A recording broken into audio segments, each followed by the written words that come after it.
Hello and welcome back to the house in Fata Morgana. I suppose last time we pretty much concluded Michelle's backstory and we're caught up to the time when Giselle joins him at the mansion, I think. But before we get to that in a moment, I just wanted to remind everyone of a scene that I remember just yesterday from the third door, where Maria said to the white-haired girl, "What does it matter what someone has between their legs?" Which is so ironic and cruel to know that Michel, in, I guess, his first life, would have been the one to need to hear that from someone. Yeah. Oh well. But let us continue with the story. The Witch's Curse.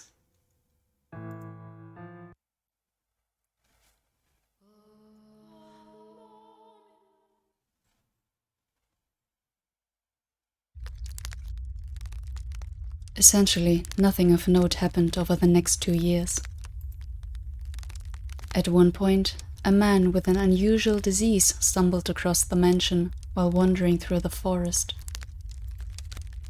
But there is little more to be said about that. For nothing at all could have convinced me to care about someone else. I spent much of my time sitting before the fireplace. I had covered the stained glass window with drapes, loath to even think about that damned archangel. Staring at the dancing flames, I was able to forget the passage of time. Watching, unblinking, as the red and orange tongues flicked back and forth. They seemed to spread outward from the fireplace, consuming me. Whether by the raging infernos of hell or the cleansing fires of purgatory, the thought of being swallowed up and burnt to ashes by a massive conflagration was quite pleasant. But those visions never became reality. Tell me, Michel, what are you thinking right now? Do you still not want to curse them? Look at yourself, Michel. Look at how you're living. Do you really want this life? Have you ever thought about dying? Michel, would you like to die?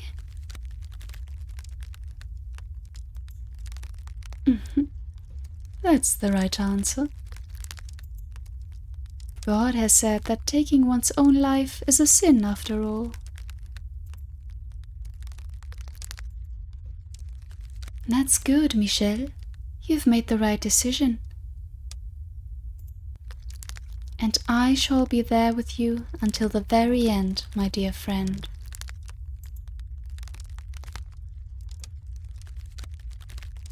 Honestly, part of me did desire death. I just didn't have enough energy to take my own life.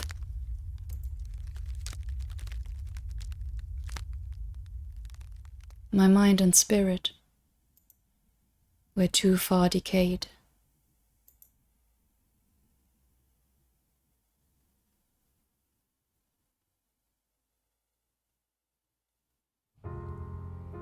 However, in my 10th year, the door opened once more, and time sputtered back into motion. When you showed up, Giselle, everything I had given up on, and everything I had thought I'd lost, it all came back. At first, as you know quite well, I was deeply mistrustful of you. I hated having you around. But if I hadn't met you, in all likelihood, I probably would have continued down that path and become a demon.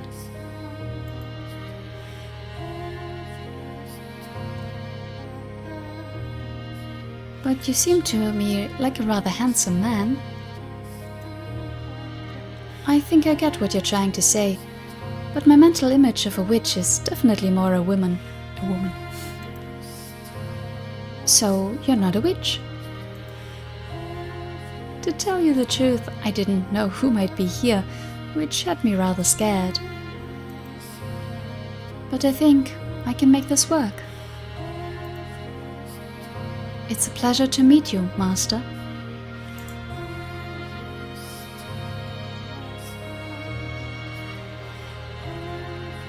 After taking care of Giselle, I returned to my room. I was, to be quite honest, dumbfounded. And it was, naturally, the witch who stoked the fire of my apprehension. Why would you let that woman stay here? She came from the Bollinger estate, and we both know how you feel about your family. Chase her out. Give her a little scare, and she'll be gone within the day. If you'd rather not, I could always frighten her in your place. A rattling window here, a couple broken glasses there. Small things like that to accentuate the eerie atmosphere.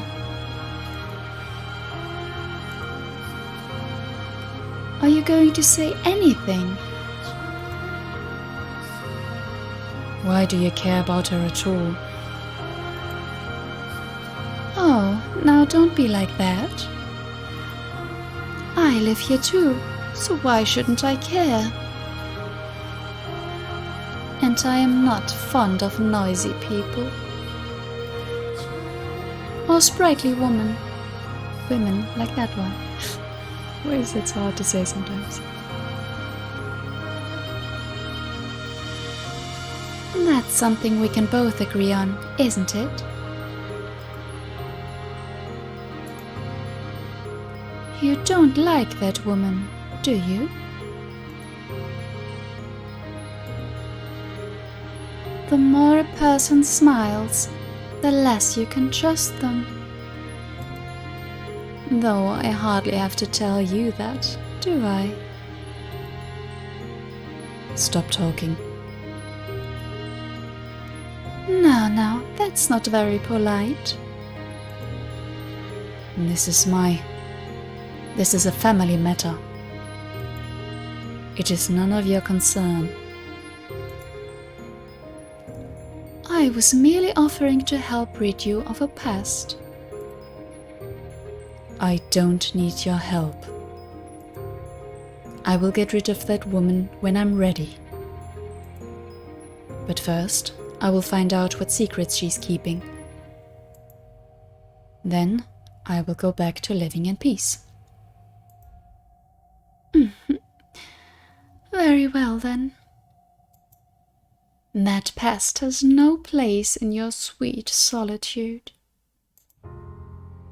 The world before you now is so much kinder, so much warmer than the one you used to know.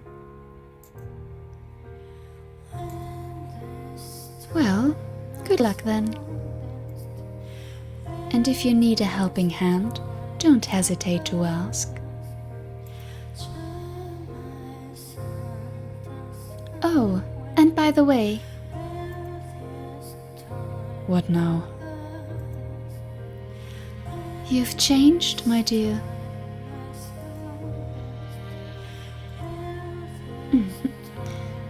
And I like you so much better like this. I always hated how much you reeked of human. You were blessed with a body like unto God. You were personally created by His hands. I could only dream of having what you have. but you only wanted to deny it. Now, though, you act the part much better. A saint, resurrected by the closest living thing to God. Perhaps this too could be considered a miracle.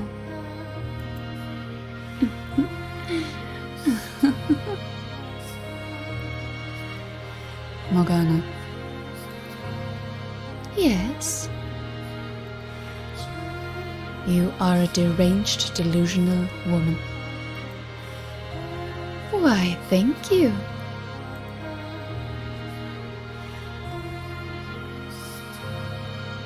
At least they're somewhat honest with each other. Giselle was a woman who smiled a great deal. Her jade eyes seemed to glimmer every time she made a new face. And the more she smiled, the more vibrantly she spoke, the more suspicious I became. I couldn't trust someone who smiled that much, especially not a woman. And the way she kept trying to get friendly with me didn't help that impression at all. I had a hard time believing she honestly wanted to get to know me. I couldn't help but think she was trying to fish for information.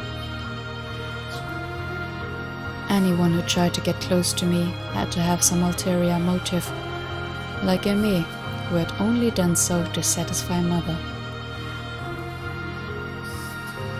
Perhaps my mistrust could have been considered paranoia. But even 10 years later, flashes of that nightmare would still come back to me from time to time. It would take more than a few attempts at being nice for me to trust the stranger.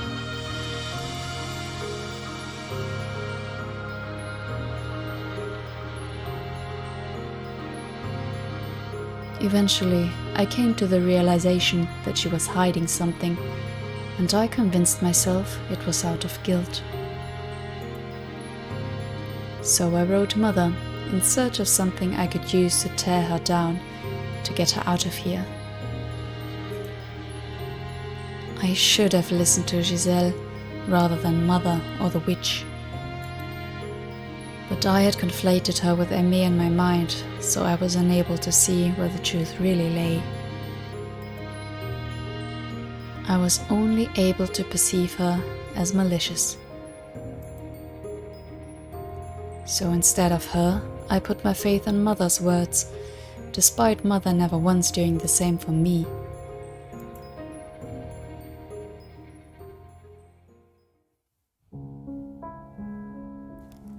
My beloved daughter Michelle, I deeply regret having to put you in this situation. I never wanted to let that woman get anywhere near you. She is a witch. A terrible, sinful witch. A dreadful, tainted woman. She lay with my husband. With your father. She's a lowly merchant girl who wormed her way into our family so she could exploit your father for money. She committed a grievous sin, the sin of adultery. I tried to have her executed, but your father wouldn't allow it. So, instead, he had her banished to atone for her sins, unaware that you already lived there. And I could not tell him either, for that is mine and your brother's secret. I pray you can find it in your heart to forgive your mother for her failings. Forgive me for delivering a witch to you. I would not be surprised if she tried snooping around. She is a ruthless fiend who will do anything for money. Should word of your curse happen to spread, It would surely draw unwanted attention from the church. We have no allies except each other. Michelle. With this letter, I have included a knife. The blade has been blessed with holy water, which should allow it to eradicate the corrupt, evil soul of the witch. I ask of you, with all my heart, to send that awful creature back to hell.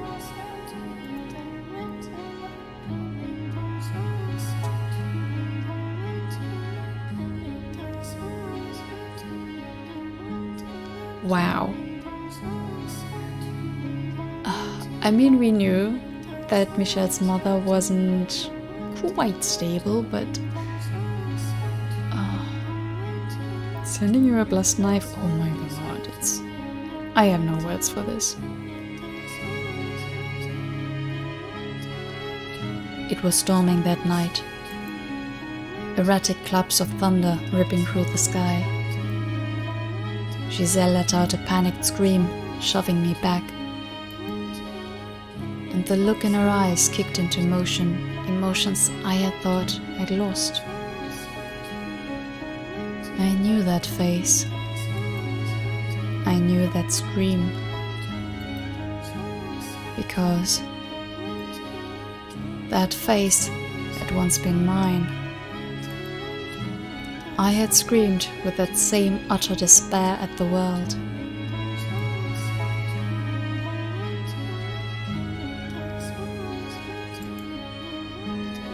Back to the way things were. Yes, finally. It's quiet again. I'm honestly surprised she stayed as long as she did. In a way, her tenacity is rather impressive. Not many would persist for so long in the face of such obvious disinterest. But you know no one would try to get friendly with you without good reason. Information about you carries considerable weight outside these walls. But the look on her face then, was that really her just putting on an act because I revealed her scheming?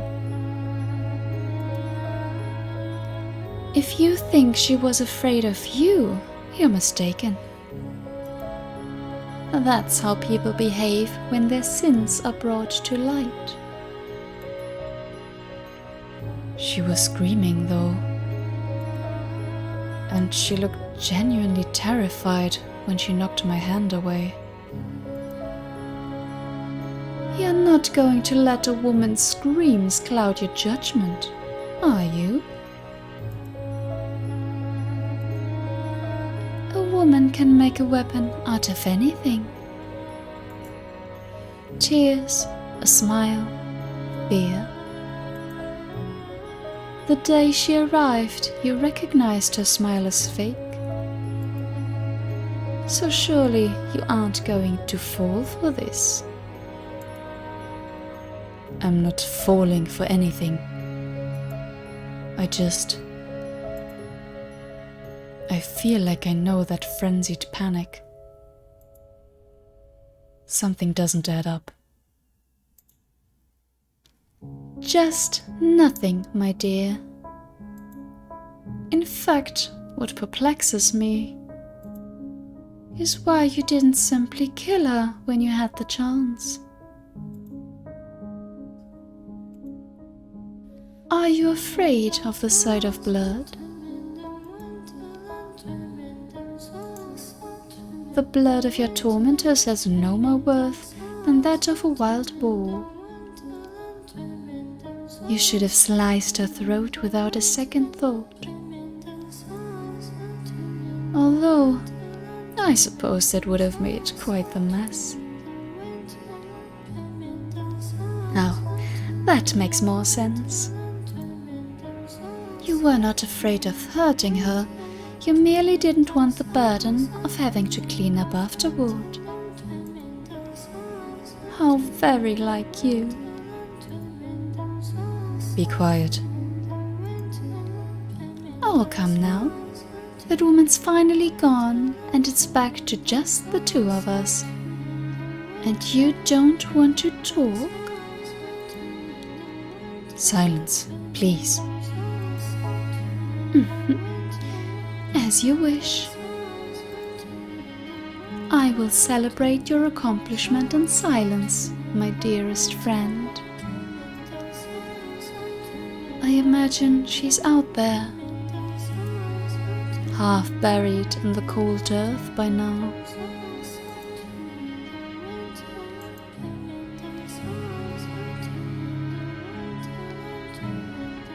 I get chills every time I consider where I would be if I had done as Mother said.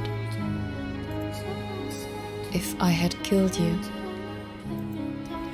Or if, out there in the forest, you had succumbed to the unforgiving weather. Life had never given me much in the way of good fortune. But you coming back, you being alive, was absolutely a blessing.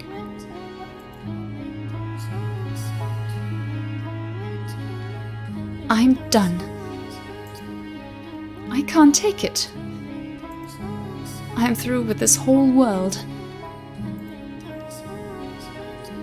You don't have any idea what I went through there. How hard it was just to keep myself together. Giselle, I do understand. I know very well how difficult, painful it can be for no one to believe you, for no one to accept you. I know far too well what it's like to want to scream that you're done with this whole damned world. I truly do.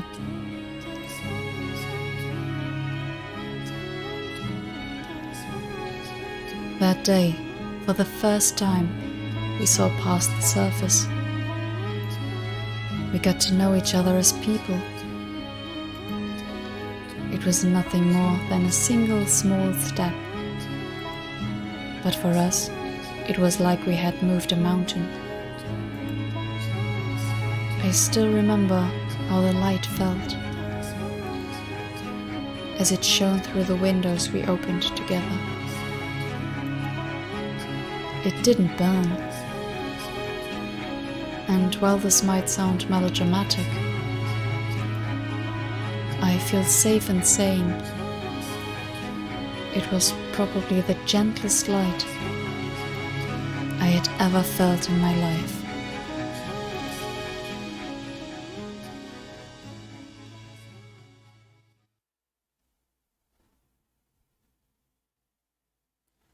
Following my reconciliation with Giselle, I started turning back into my old self. Well, I suppose that's not quite correct. I felt a comfort and peace with myself that I never had before. That may have been the first time I was really human. Having someone else around began to feel normal. It was something I was certain I would never have. It was incredible.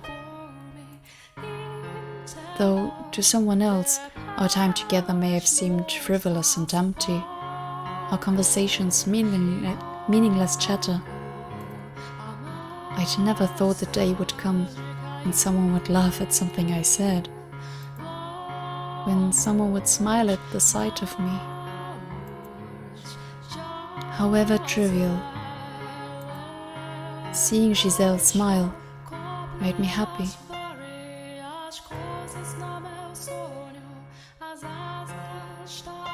Oh, darn it! Where'd you get off to? Are you here? Are you in the vase? What's all the racket? Is something the matter? Ah, master. Yes, a cat. Huh? A cat? A naughty little cat's been sneaking into the cellar the past few days, so I'm trying to catch him. If you happen to come across him, don't let him get away. Right. And what will you do once you've caught him? Well, I don't want to punish him. That would be mean. If he insists on coming back, I think I'll take him in and teach him how to be a house cat. You mean to keep him? Are you not fond of cats, master? I don't mind them, no. Then there you have it. I hope he doesn't take too long to warm up to us. It's not gonna be the cat that his brothers found we're talking about, right? 10 years since then, it's possible, but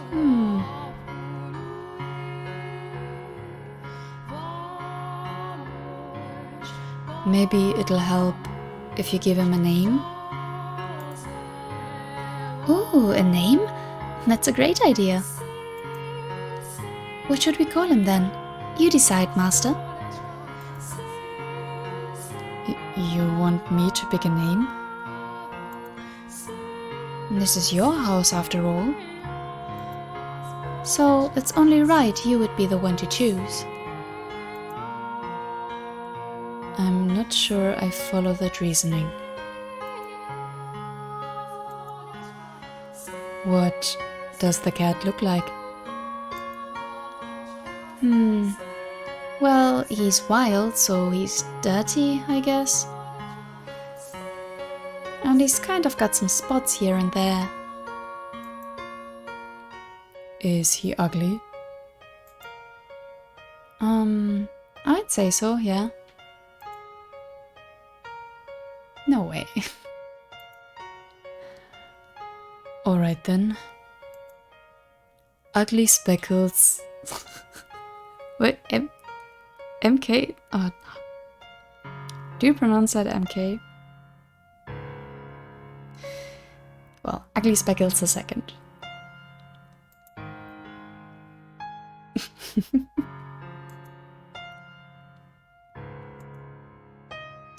That's a name? Why on earth would you want to call something that?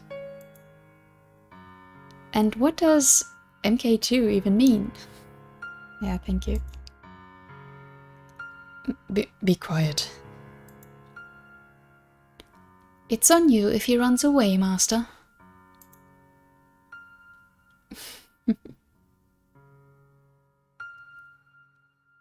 My time with Giselle made a normal person out of me. Made me able to tell stupid jokes. To get frustrated or surprised or exasperated.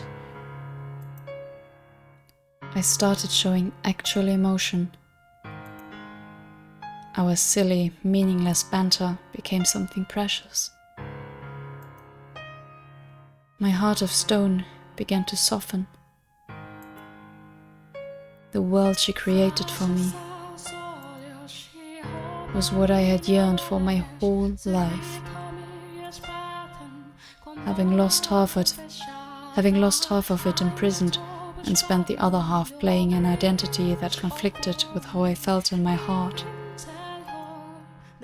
It was the first time I genuinely felt like I was allowed to be myself. Yeesh, you're not a kid, so don't be so picky. It's not good for you. You make a mockery out of the culinary arts. I've had quite enough, master. It sounds like I'm going to need to put your taste buds through some intense rehabilitation.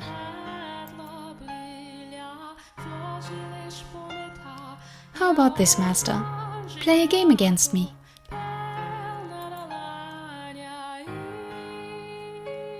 And of course, if you're open to it, it doesn't have to end there. We can continue getting to know each other for years to come.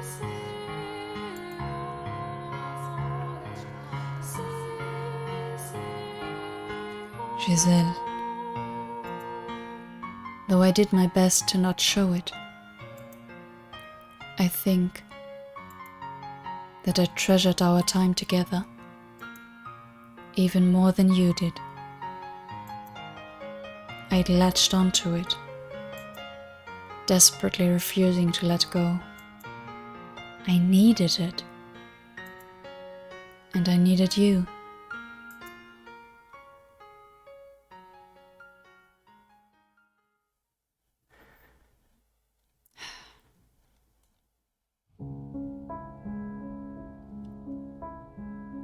Are you listening, Morgana?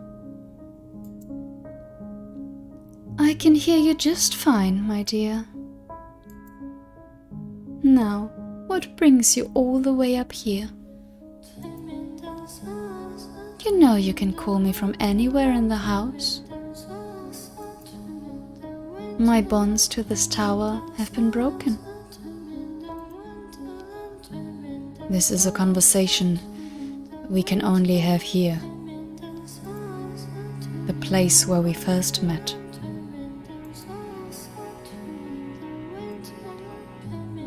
It's time for us to part ways. My desires haven't changed since our first encounter. I wish to be a person. To be a man? Exactly. When I'm with Giselle, I am that. She makes me into the person I always wanted to be. And now you wish to be rid of me, so you can complete your descent into the realm of the unclean? I do.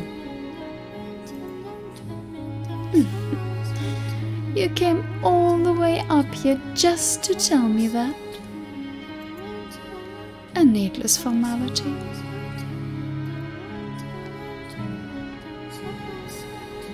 I'm sorry, Michelle, but we are kindred spirits, as much as you may want to deny it. You could be second to only God, yet you spurn his gift. I am nothing like you.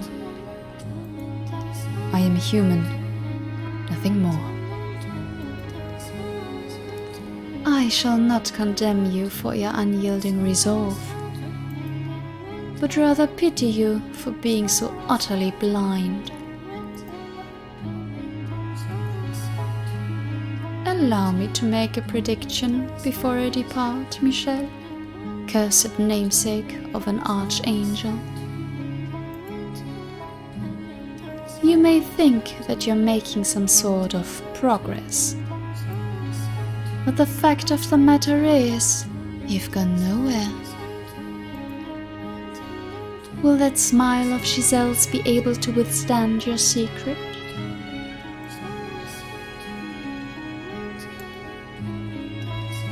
You know better than anyone that no one can accept what you are. Not even her. You will never be with anyone. I understand that. No, Michelle, you don't understand. But you will soon enough. What you have now is not true happiness. It's empty, naught but a masquerade. And when the night is over, the masks will come off. So what if it isn't permanent, isn't real? Does being ephemeral make it worthless?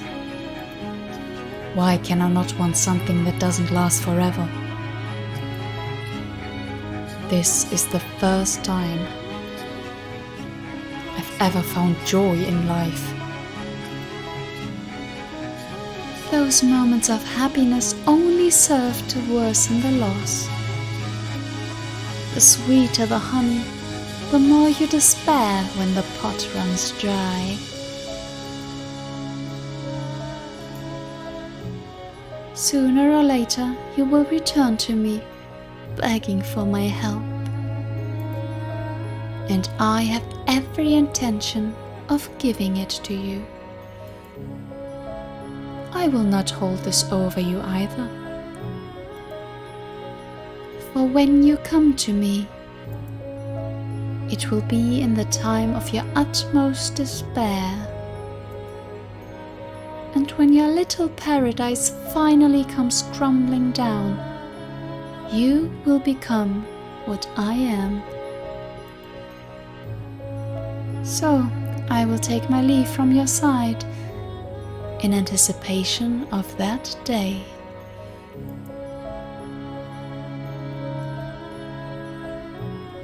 Until we meet again, my dear.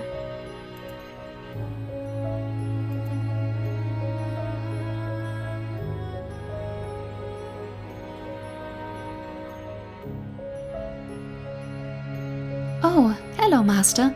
I was just looking for you.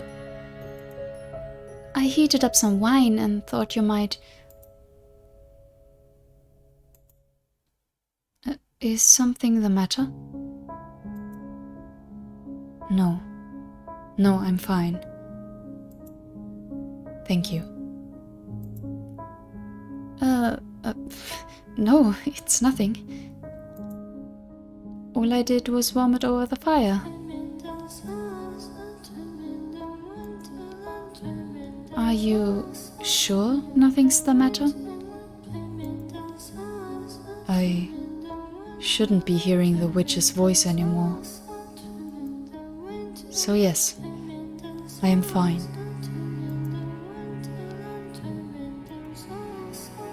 Oh, wow.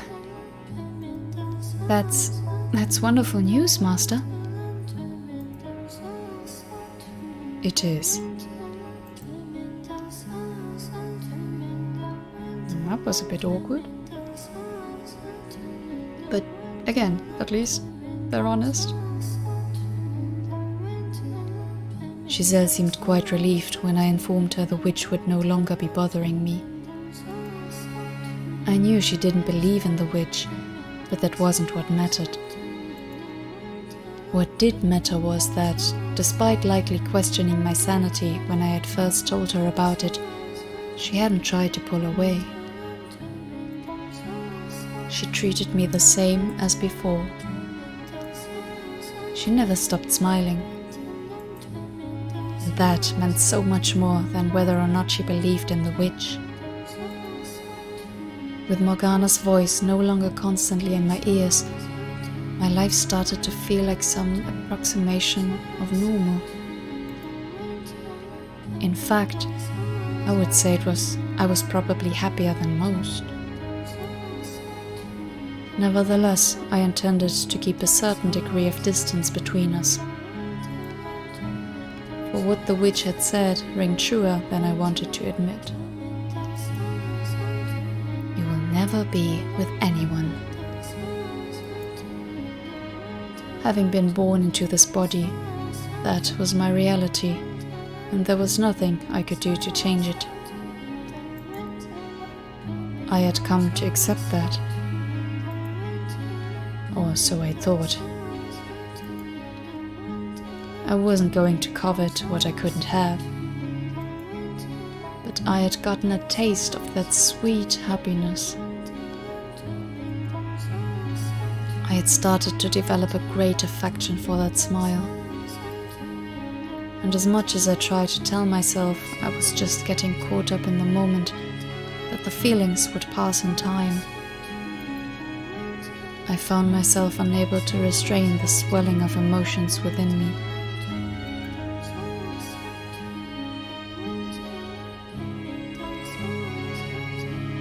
That day by the fireplace, I thought that all I wanted from you was friendship.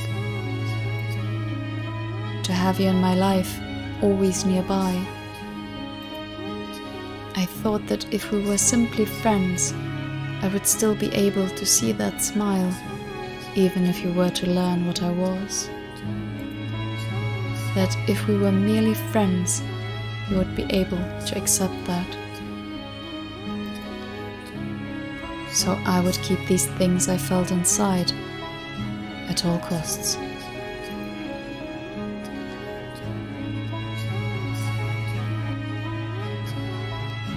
However, with each passing day, with each gentle smile, my affection for you swelled. It reached the point where, as hard as I tried to keep it contained, all it would take was the slightest nudge for it to come spilling out. And it made me desire what was out of reach. I was convinced I had changed, because this happiness had become my everyday. I had no right to any such thing,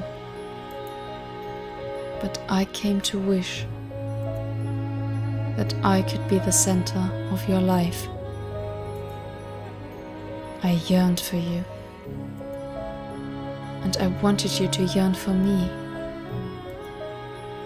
And like the fool I am, I thought that with you, it might even be possible.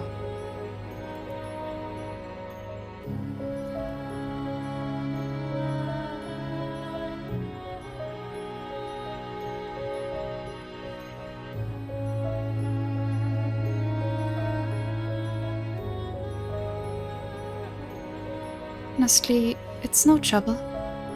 I mean it.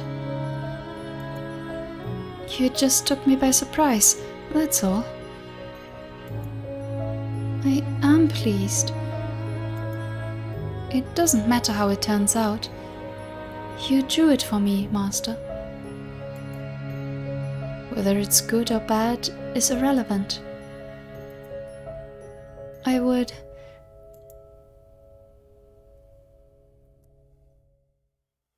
I would be happy with anything drawn for me by the man I love.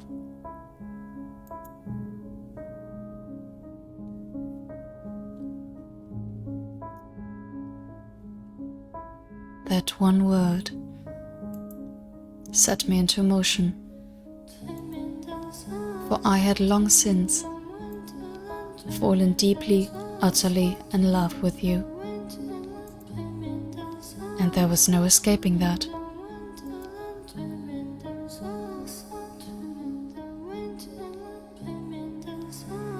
Listen very carefully.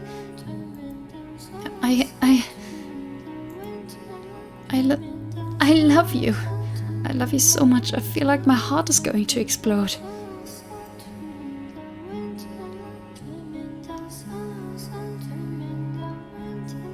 Nevertheless, there was also no escaping my past. What I was. Knowing I could never truly be with you, that I could do nothing about this body, I pushed you away. But seeing all the color drain from your face, I knew I had to take that step. I thought that maybe you could change my world. If you really did love me as much as you said, together, we could change everything. We could walk a new path, side by side. And so, I decided to trust my heart.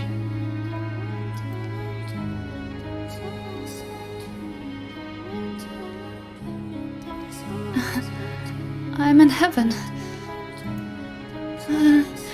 I'm so happy I could cry.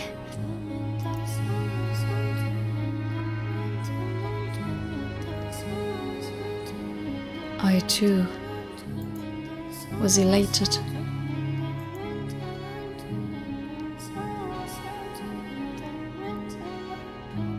Giselle, I'm sure you thought I was a kind-hearted man, that my love for you was pure and chaste, and I wanted to be that for you. But beneath the surface lurked indecent desires. Despite saying I didn't want to hurt you, that just having you by my side was enough, my desire bubbled up at the warmth of your skin. I wanted to let that heat take over, to let my hands run free. I could feel it burning inside me. I longed for intimacy, not just emotionally, but physically. I wished I could lay you down on my bed and satisfy those desires. I wanted to make love to you. Unfortunately, that was not possible. I didn't have the ability. No matter how hard I try, my body lacks the capability to be one with you. I can pray, and I can long, and I can wish all I want, but my body will never be what I want it to be.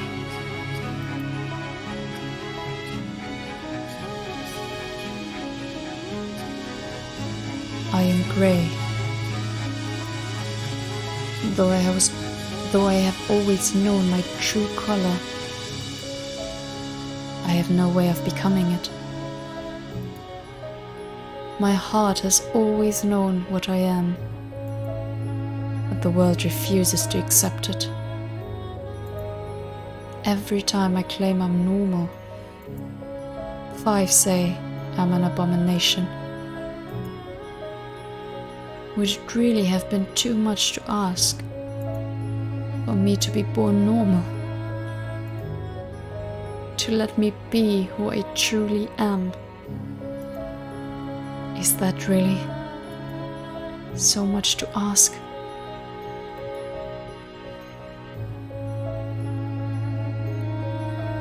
Things began to change when I learned my father Antonin had passed away. Georges would, I assumed, be busy preparing to take his place. And if what he had said was true, then I would be welcomed back to the estate. I would no longer be a demon child, but a member of the Bollinger family once more.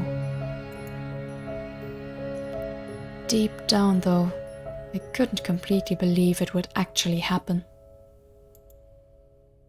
After 11 years in exile, I had no idea how they felt about me anymore. Would they even remember a promise they had made so long ago? Fear that they wouldn't threatened to consume me. But Giselle, as she often seemed to do, put my mind at ease.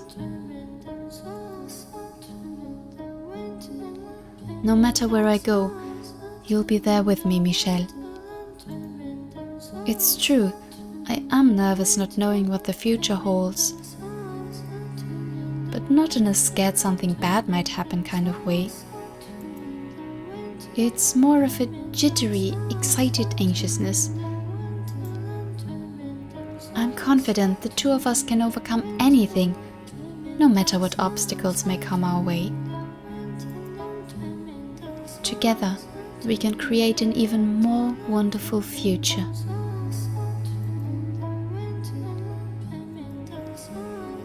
Could I believe her? Could I have faith in her wonderful future? That she would always be there with me? That we would return to the estate and finally move on with our lives? That together we could create a future? No, that wasn't the question. I wanted to have faith. I wanted to believe as much as she did. I wanted to believe that, even if I was grey, I could have a normal life together with her. She had rescued me from the depths of hell. And now, I wanted to make her happy.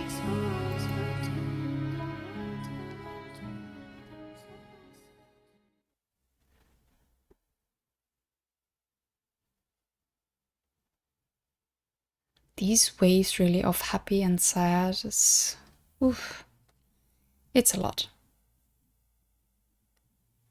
After taking that step in our relationship, I made numerous attempts to reveal the truth about what I was.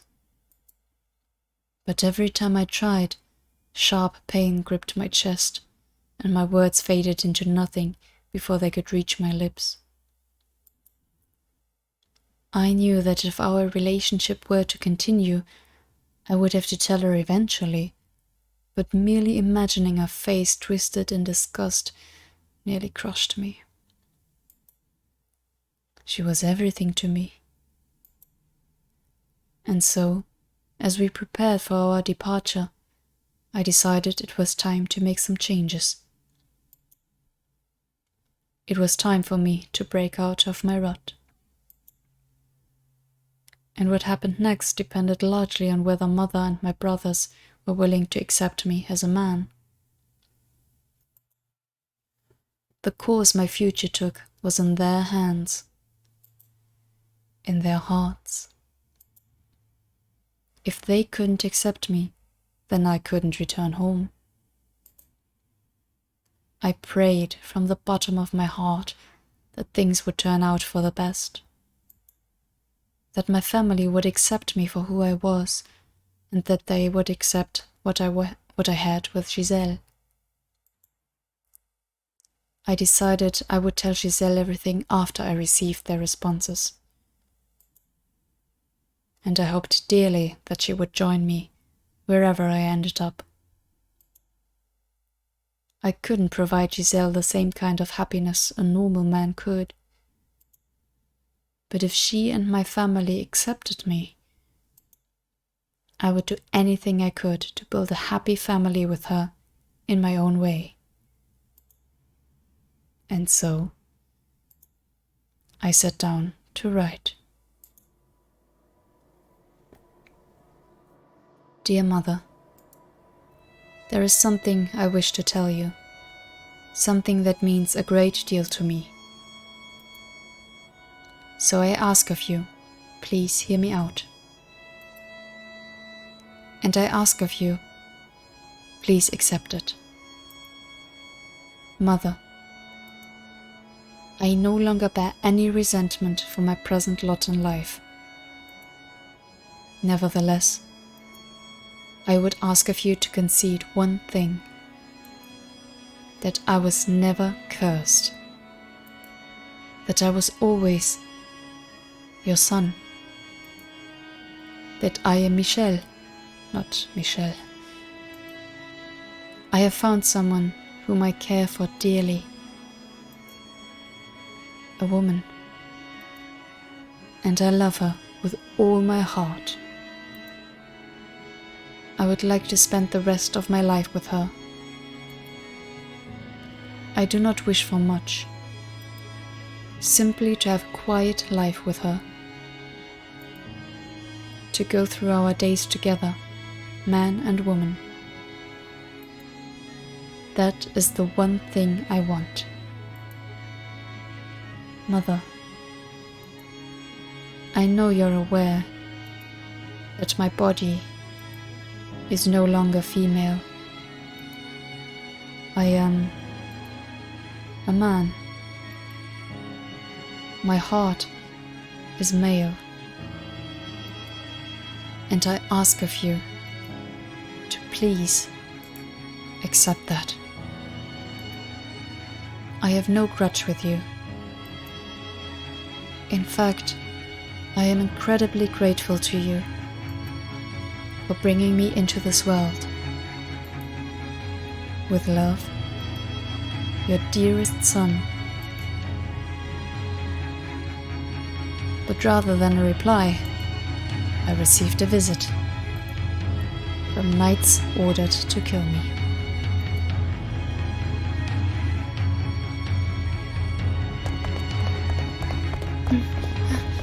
Michel, tell me, why do you think this is your fault?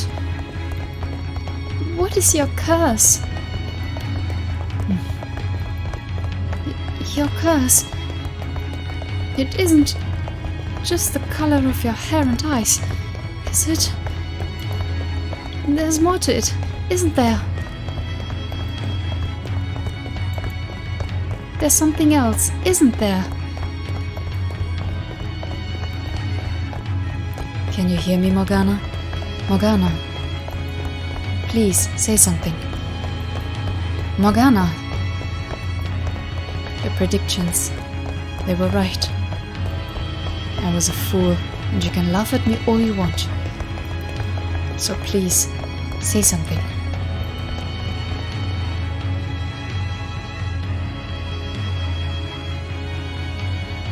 Death. Death to the unholy one.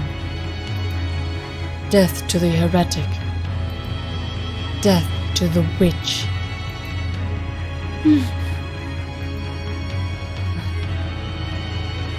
Why won't you answer me, Morgana? Why can I not feel you there beside me? You said you would help me when I came for it. Well, here I am, begging for your help.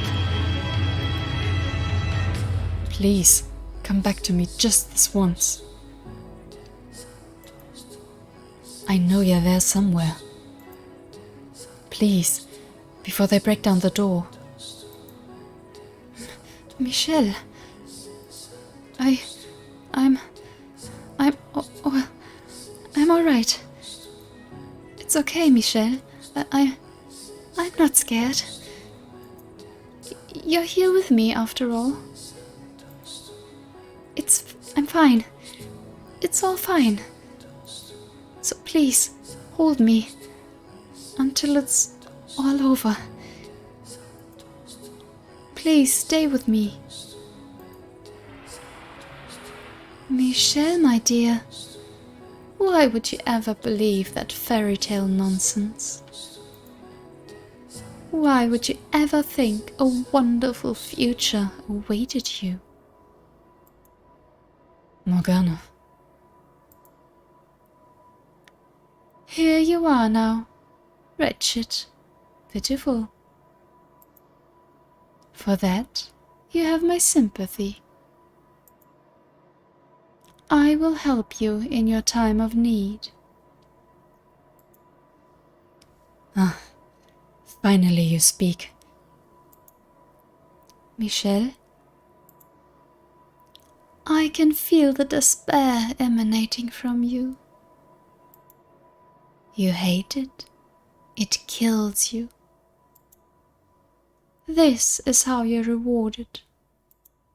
For fighting to be yourself. You know exactly who sent those knights, don't you? They rejected you. Rejected what you are. There's a conversation we had in the comments last time about who exactly might have sent the knights, and considering that his oldest brother, yeah, DTA, was a knight. Well, There's some implications there. Sad. Hey, Michelle, are you alright? Your family, unable to accept your body and heart, branded you a heretic and turned you over to the church. Yes, they did. And did you hear what the knights were saying? They've even accused you of being a witch. Taken my sins and placed them on you. Come back to me, Michelle. You hate them, don't you? You want to curse them, don't you? You want to kill them, don't you? I shall grant you that wish. Out of your hatred and despair, I shall make my own wish. And that wish shall become a curse upon your family's wicked souls. You'll grant my wish then, Morgana? Yes, yes, absolutely. Tell me, what is it you want, my poor little darling? Michelle, let your contempt flow free. Give me the names of those you want cursed. I want you to protect her. Excuse me? If they find her, she could be accused of abetting a witch and executed as well. So please, use your power to keep her safe.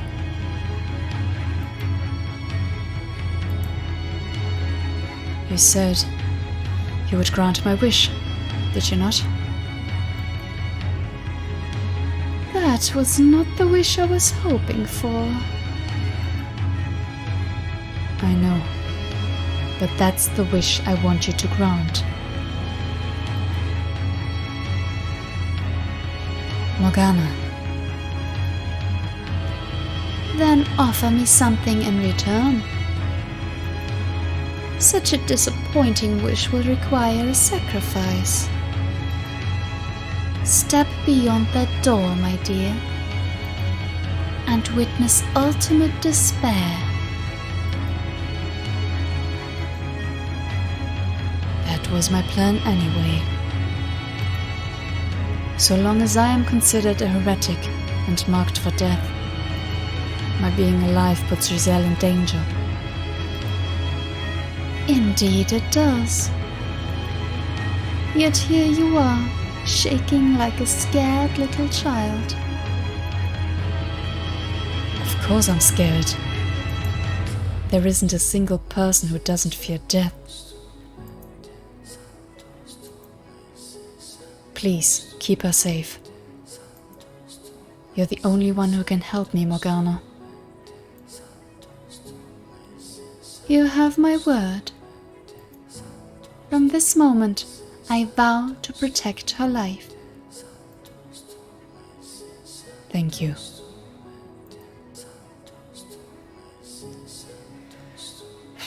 Wow, what a good soul. I mean, Michelle, the witch, we know how she twisted everything around. Though I guess she did keep her promises so far. Giselle. Please hear me out, Giselle. I never thought anything good would become of my life. I never thought I would find anyone who truly understood me, who would be happy to have my love. And for that, I hated the world. I was in constant torment, living in the shadows. But then, a single ray of light shone down on me. Michel. You, Giselle. You delivered me from the darkness. I'm scared, Giselle. I'm terrified. I used to think my life was meaningless, that it didn't matter if I lived or died. But now, I can't stop shaking. That's perfectly normal. I'm scared to death too, but... But what scares me most is losing you. Michel. So please, allow me to repay you. I said I would do anything for you, so let me do this. I haven't given you anything. I haven't done anything for you. So give me one final chance.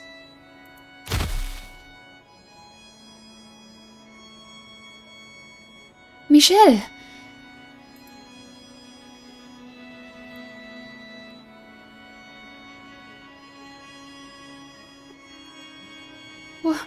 What are you doing? Get back in here, Michel. What? Why? The door. I can't open it. Michel! Michel! What did you do to the door? Come on, get back in here. I guess you really can perform miracles, Morgana. I don't want to lose you either. I know that by doing this, I will bring you pain, Giselle. But I can't make you happy, no matter how hard I try. And I realize that now.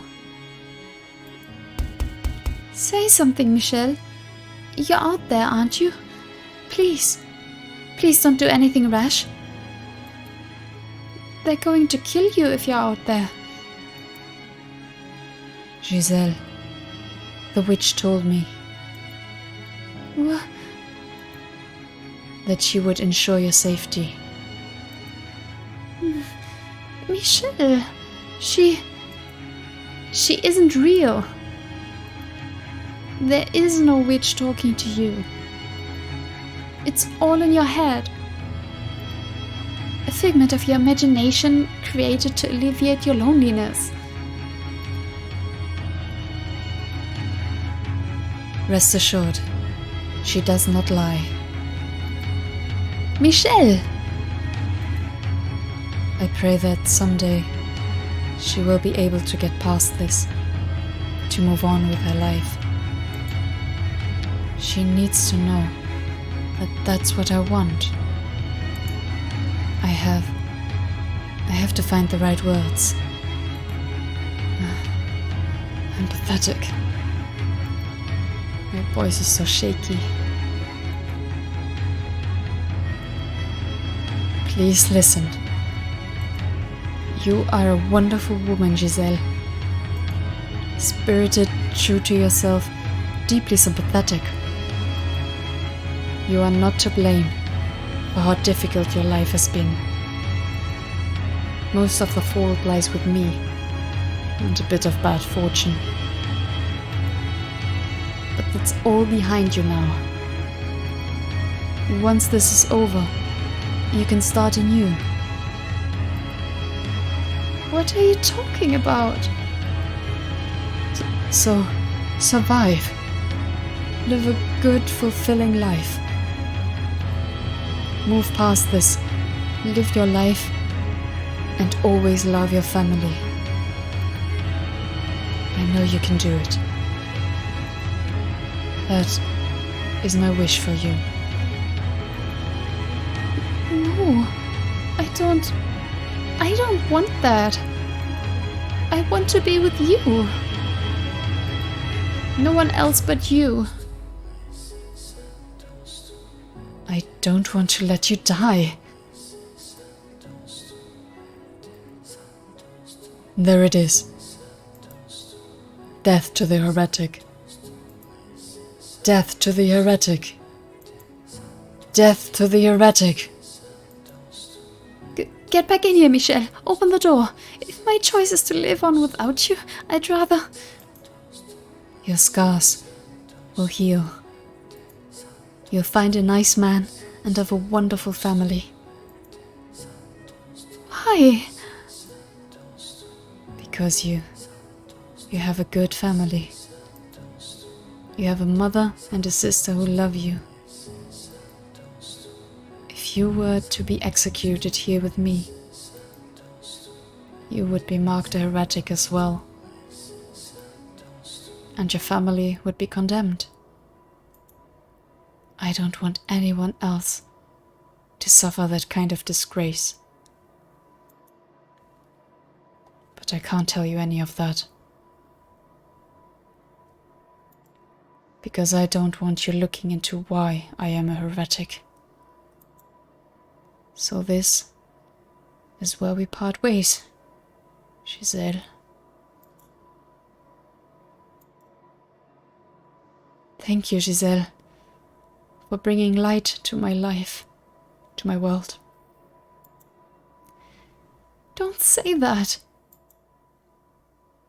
The year we shared together, and the months since our relationship blossomed, have been the brightest days of my life.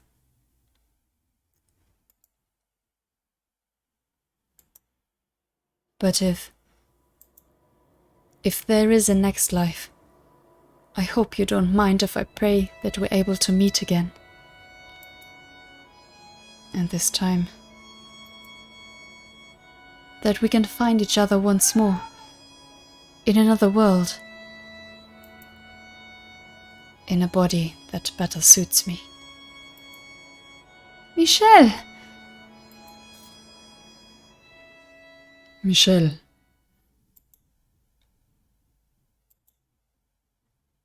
I had thought I was prepared, that I was doing something good, something I could be proud of, that I would give my life for her with head held high. But it wasn't long before I realized what the witch had meant, what she had warned me about, when she had said ultimate despair waited beyond this door. It is our holy duty as knights of the church to deliver punishment unto the heathen who made a pact with the devil. You are sentenced to death, your body to be hanged upon the cross for 3 days and 3 nights, wherein your unholy flesh shall be purified by the fires of heaven.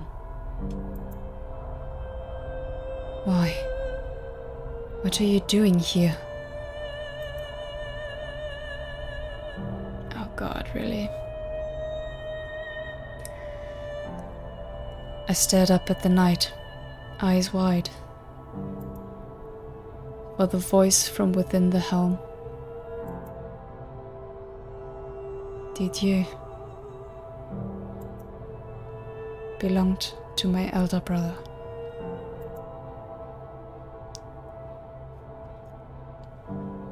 You shall now be executed.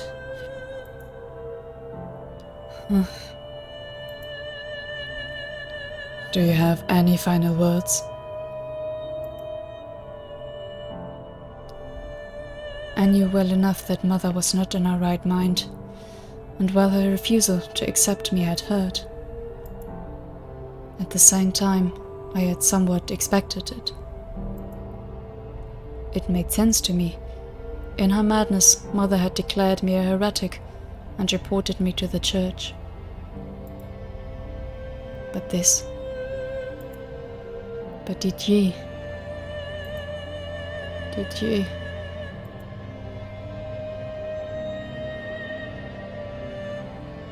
Men wield swords and fight against dangerous enemies, and they do so to protect the weak, women and children. I am here to protect you and your mother.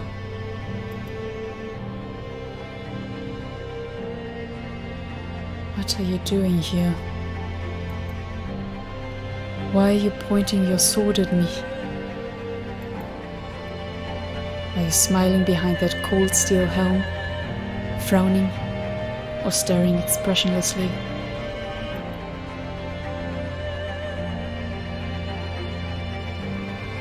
Though your transformation was too much for Mother and Father to accept, with enough time, everything will go back to the way it was before, just like it did for myself and Georges. None of this is your fault. It was all unfortunate timing.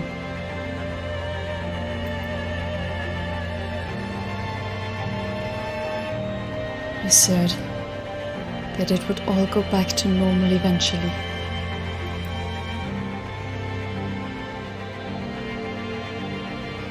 Can I trust that even if the whole world says I'm cursed, that you'll always be on my side?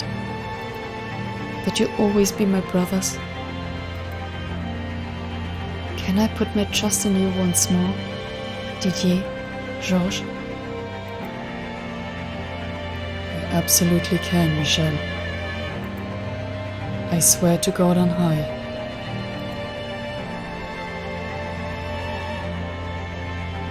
Did your vow have any meaning at all? I spent years here in this dark house, waiting, believing you would come through for me.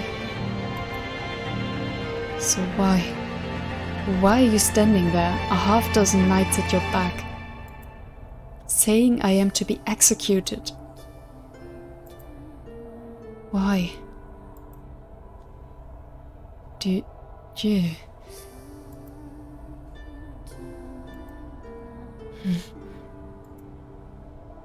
Do not cry. Don't you dare cry, Michel.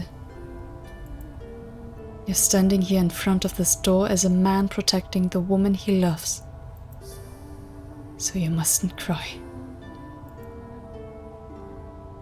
Who is it you're sentencing to death? Michel Boulanger or... A demon child, naturally. Or a witch, perhaps. But why?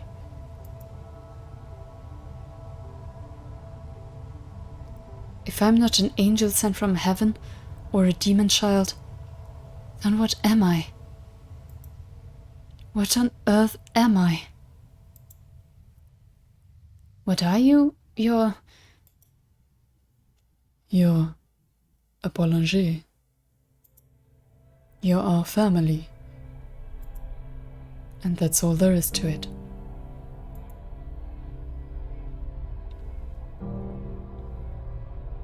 I thought we were brothers. Our familiar bonds have long since been severed, cursed witch.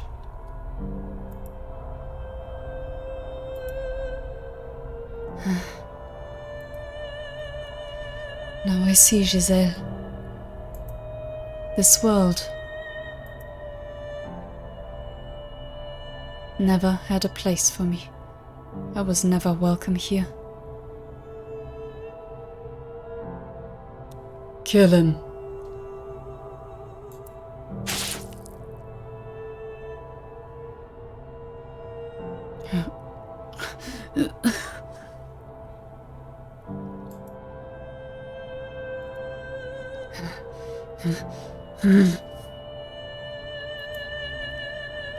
So many blades pierced my flesh. Didier's sword in my chest, lances in my arms and shoulders, arrows in both of my legs. I could hardly even tell what hurt anymore.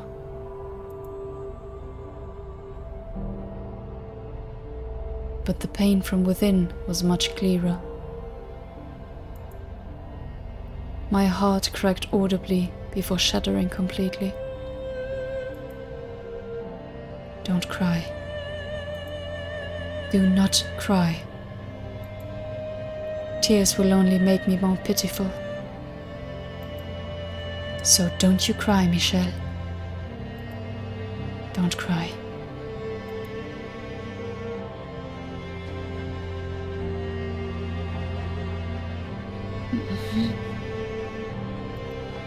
I believed in you.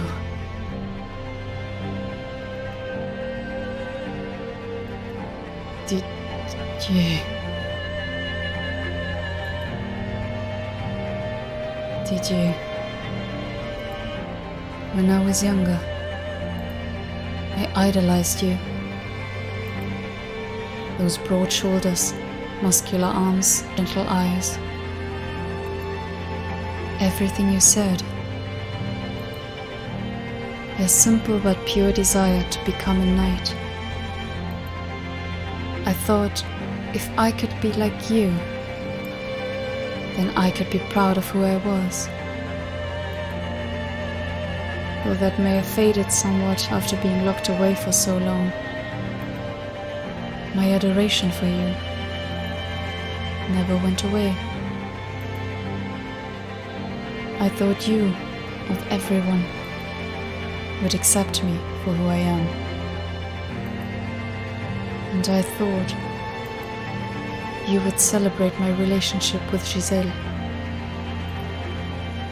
That you would put those big hands on my shoulders,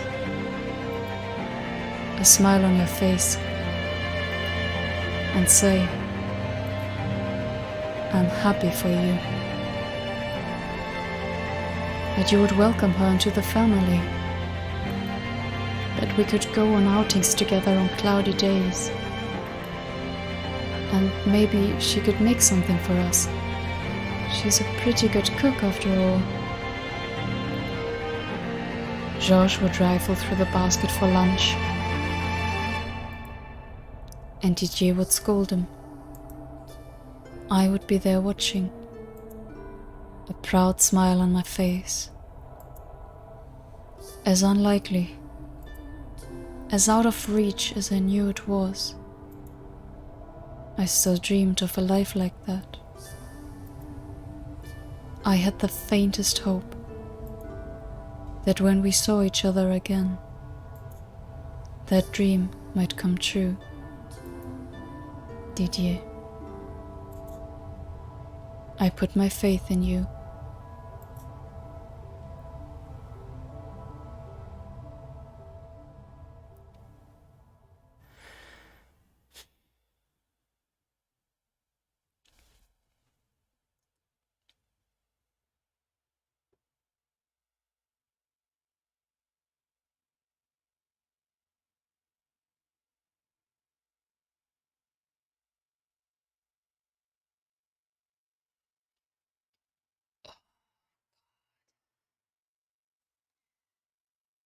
Thing is, just the fact that them being knights, because we knew that before, pointing to Didier having some kind of hand in it, or ordering that they went and killed Michel. There was always a possibility. And the way what we learned about Didier in the flashback, like how, yeah, his affair with Emmy and being kind of strange in some scenes, like acting a bit strange. Part of me did expect this, but I guess I didn't want it to be true, that he literally even shows up himself and is actively taking part in killing Michel. And that whole don't cry, this was something I had to tell myself just now as well. That betrayal, I mean, I should have known. It was so obvious that Michel was the closest to Didier and his family, that he was really the one he looked up to. But of course it was too good to be true. Of course it had to be him. Like, disappointed but not surprised. That's the mood here. Oh. Wow. Of course. I guess the one hope I was clinging to was that the first time we saw Michel being killed, we didn't have this detail. So I assumed that Michel didn't know who it was, that he didn't know who actually ordered him being killed. But of course he just, left it out of the story because didn't want to talk about all the other details.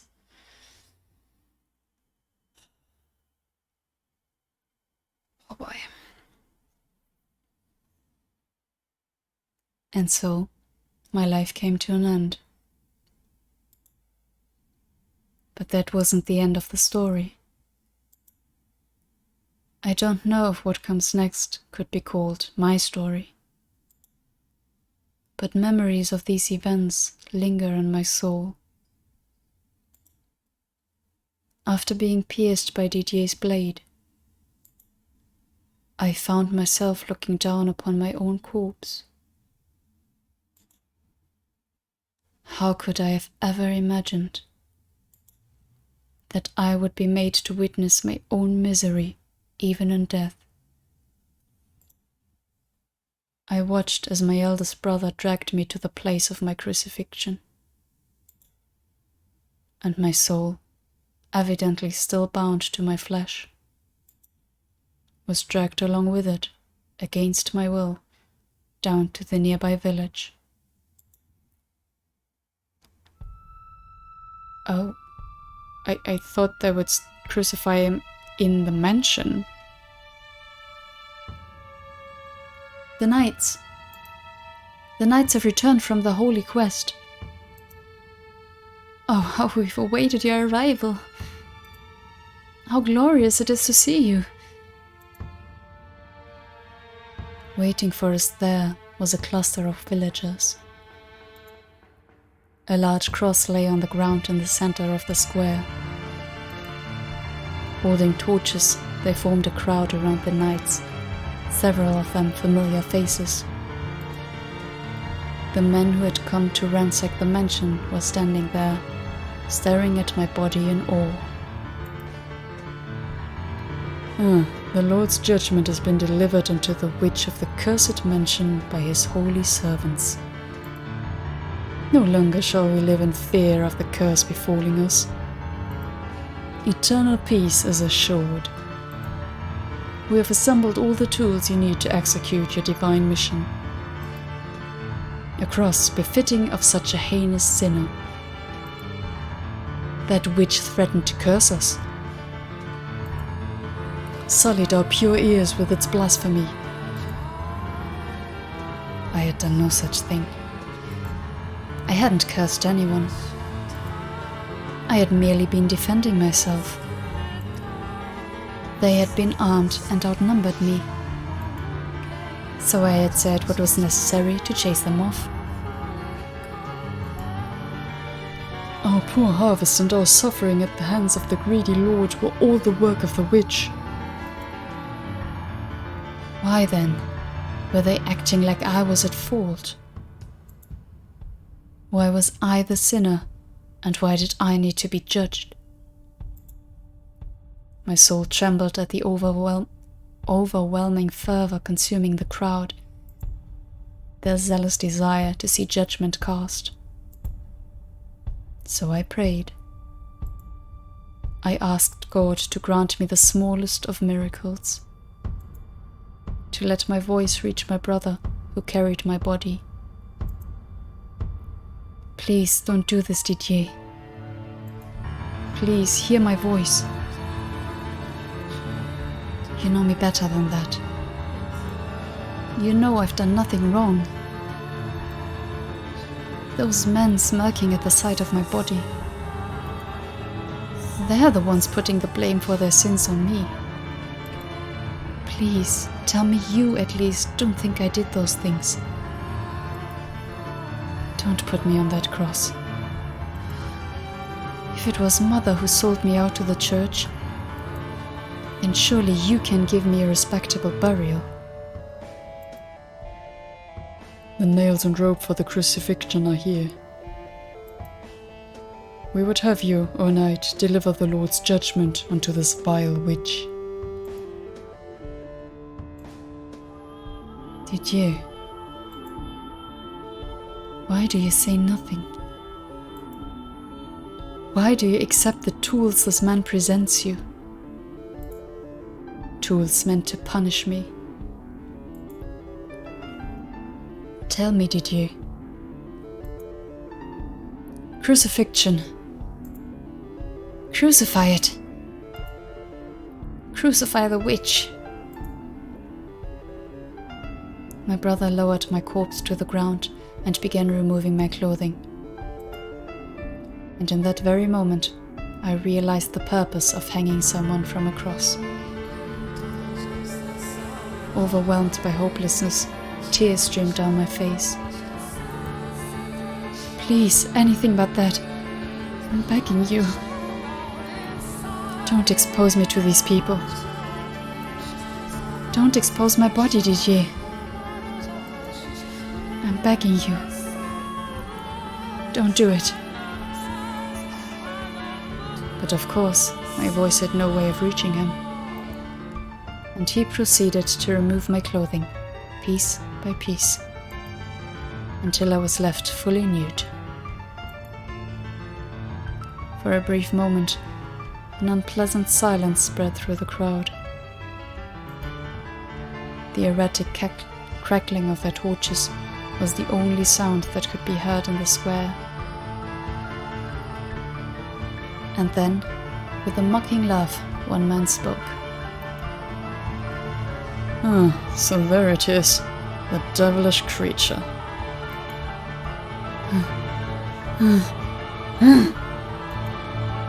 Don't look at me. Please, look away. Or just get it over with and burn me now.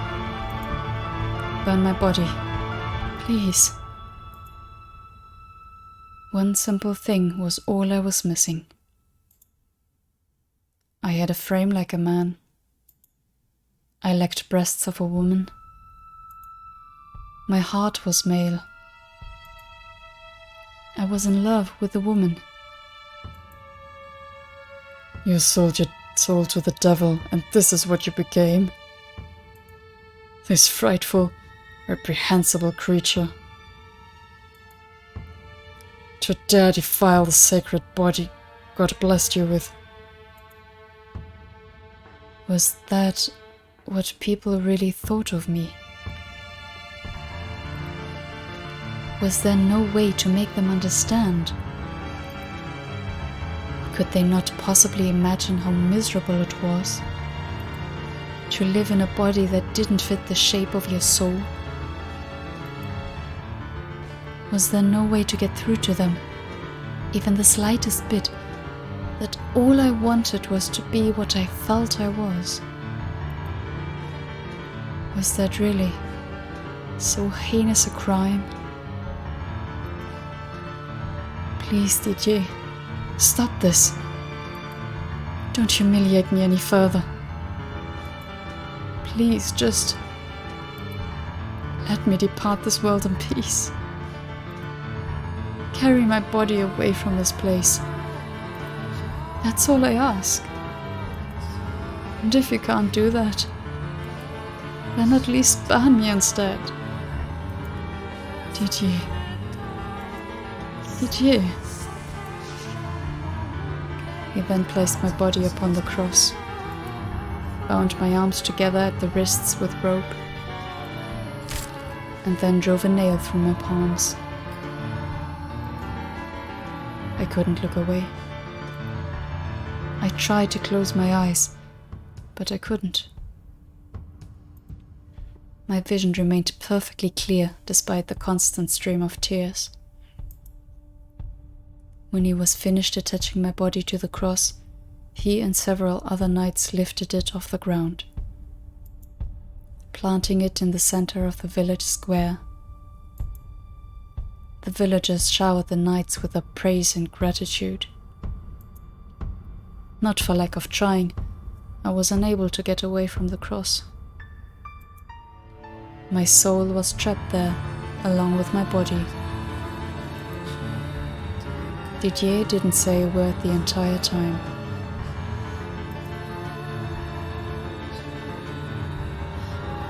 After a full day hanging there, grotesque blackish splotches began appearing on my lower body.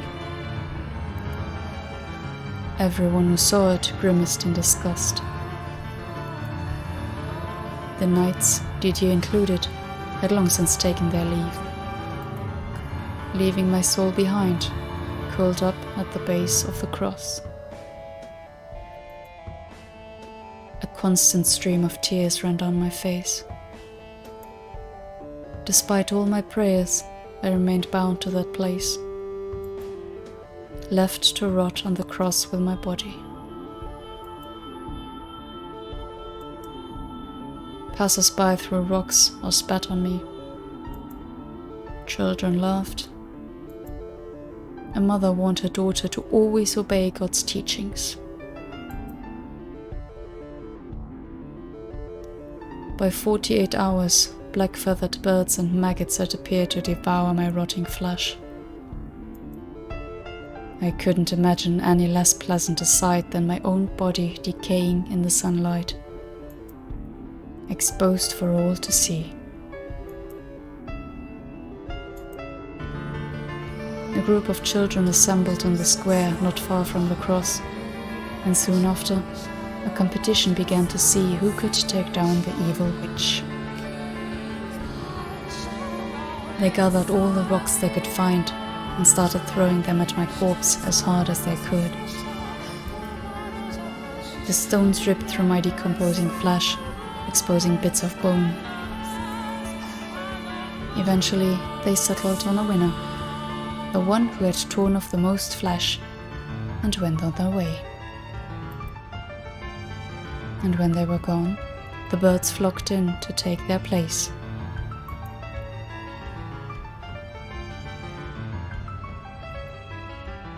The third day and night came and went, and at sunrise on the fourth day, I received a visitor.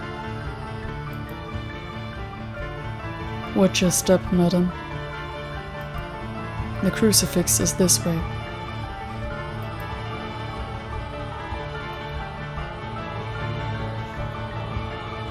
After everything I had been through, I thought nothing more could possibly affect me. I had sunk as far down into the abyss as I could go. However, okay, my first guess was that it was his mother, but maybe it's going to be Emmy.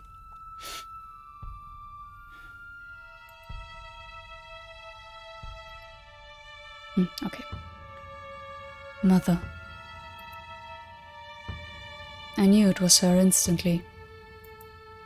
She was older and bonier than I remembered. She had bags under her eyes so dark they looked like bruises. Her once lustrous blonde hair had faded almost white. But I would always recognize my own mother. "What are you doing here, Mother?"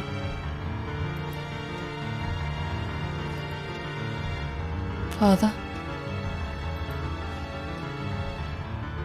In the 13 years since I had last heard Mother's voice, it had grown raspy and weak.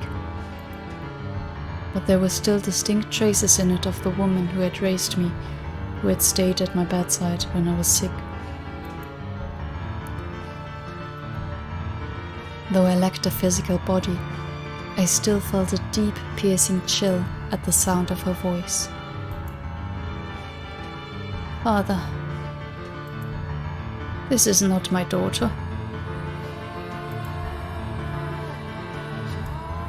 I did not birth this accursed thing. No, no, no, no.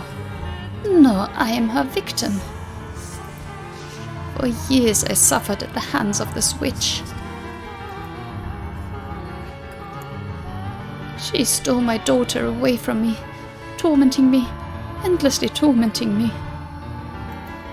trying to ruin me. A demon. You're a demon." "Mother." I despise you, you foul, hellish monster. I loved you. You took everything from me. I could never bring myself to hate my birth mother. I feel nothing but revulsion for you. I loved you.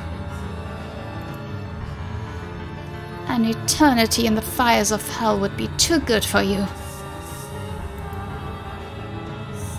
I often disagreed with things you said and did, but I still remember the feeling of your hand in mine as I lay sick in bed. I have absolutely no relation to this demon. I kept writing you letters, kept pretending to be a girl for you, because I didn't want to hurt you. This is not my daughter. I couldn't stand doing it. Whenever I sat down to write one, I came out a horrible wreck, even worse off than before. But even so, send this monster straight to hell. I didn't want to break you, Mother. I didn't want to push you any further off the edge. Quickly, set me free of this accursed thing.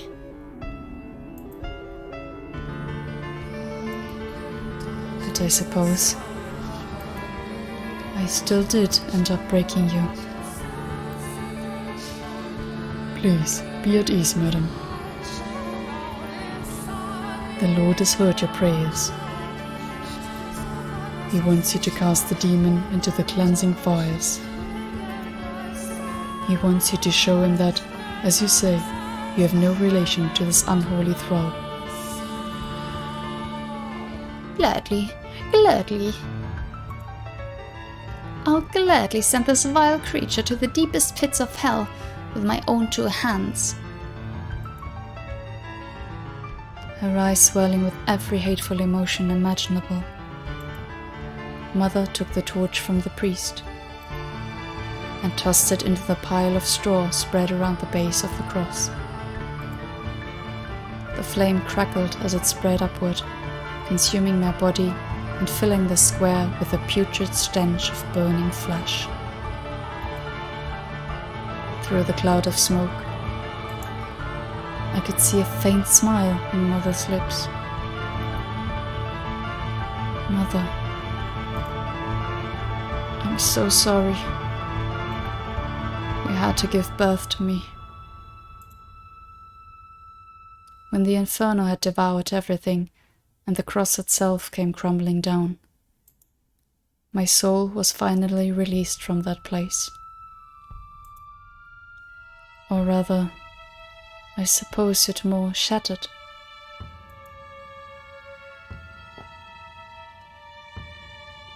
The things I saw, the things I was made to watch, were harrowing. Morgana had been right. The anguish that came after knowing happiness was much greater than anything I had felt before. It eroded my spirit, drained me of the willpower to bear the sight of the world after death. But rather than give in to hatred like Morgana had, I despaired of myself. I didn't curse or bear a grudge against anyone. I prayed for my own extinguishment. My soul began to crumble, neither ascending to heaven nor falling to hell, but fading into darkness everlasting. My fingers were the first to go, then my eyes, and then my mouth. All sound vanished into nothingness. my beating heart, and all the emotions that had once taken root within it, scattered like leaves upon the wind. My soul completely, wholly decomposed. I couldn't stand to allow my soul to return to the living world, no matter what it might take residence in. Some length of time later, I began to hear a sound, muffled and indistinct. No longer human in form, I had no ears to speak of. But the sound gradually increased in volume. It was a voice. Where are you, Michelle? What are you doing? I'm still praying. I'm still wishing for you to appear before me. Forever and ever and ever. And ever and ever and ever. I've been praying for so long. I don't even know how long it's been. Before you left, you said you were going to pray too. You said you hoped we could meet again in another life. I'm not misremembering, am I? Michelle, come back to me soon. As if drawn in by the sound of that voice, bit by bit, I began regaining some of what I had lost. But it took an incredibly long time. My body and soul had been ground to dust. I had rejected myself, scattered it into the void. It would take several lifetimes to find and reassemble all those pieces. Michelle,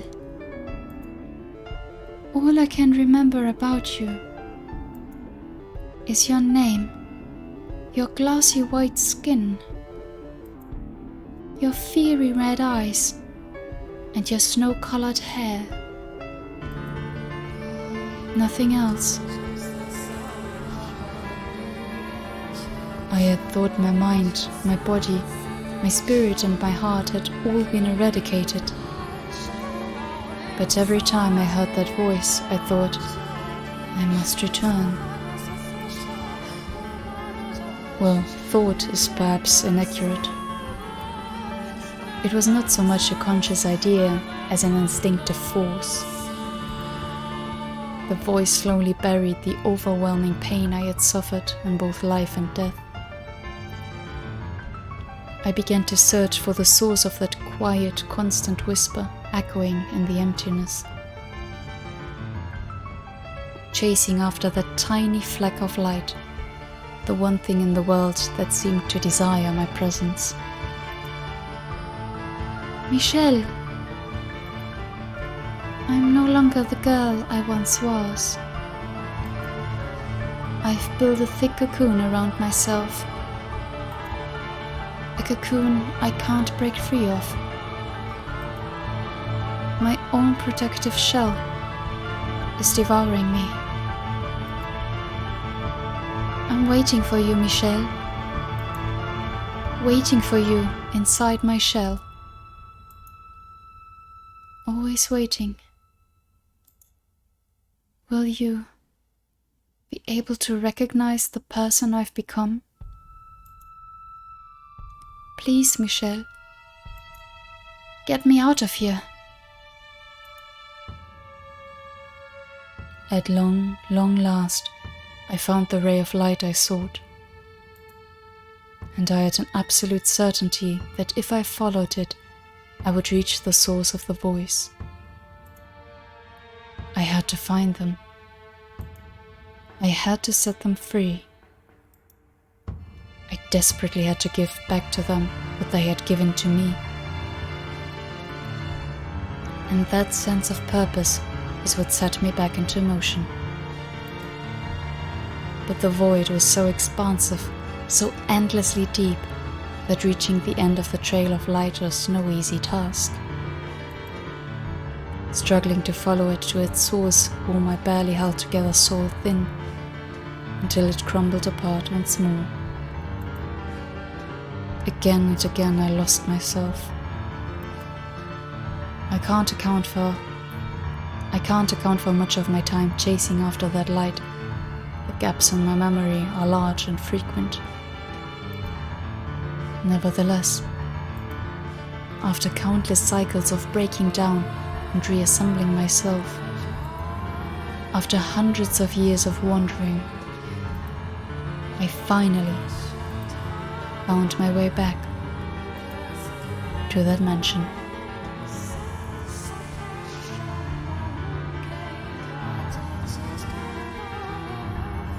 And when the two of us had our long-awaited reunion,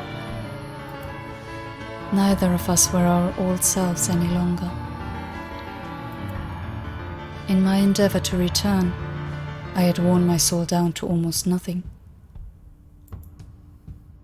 I was but a vague shadow, completely devoid of memories.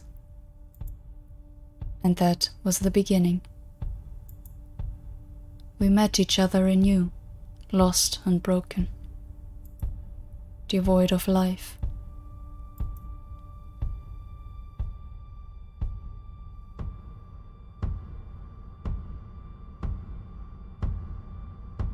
The darkness here reminds me of my time in the void, of the despair that filled my shattered soul as it sunk into the endless abyss,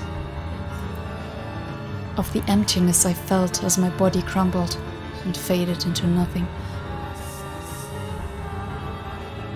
Michel, the poor soul who was named for an angel and born with a curse, made to bear an unfairly cruel fate. I am the only one who sympathizes with you, the only one who understands your pain, the only one willing to help you. I'm sure you're not feeling particularly fond of me right now. Not after I made you relive the past you. What? Not after I made you relive the past you so wanted to forget. Every moment of that despair. Not after I revealed your every last secret to the woman you love. But you must face the truth, my dear. You put your life, your very soul, on the line for this woman. And even she could not accept you. I'm still not quite sure that's true and that we were actually showing the true Giselle. I don't know. Big doubt on that. But as I have said before, that's the normal response. She's no worse than anyone else for it. You simply aren't something people can accept. You believed that even if your family wouldn't, that even if your dear brothers wouldn't, Giselle would be able to accept you for you. That she alone was different. That she alone was special. That she alone wanted you in her life. That she alone would extend her hand for you. You never doubted that, did you? But Michel, hope exists to be crushed. And the stronger you cling to that hope, the more you have to lose. You can hear that, can't you? Her mocking you, scorning you, rejecting everything that defines you.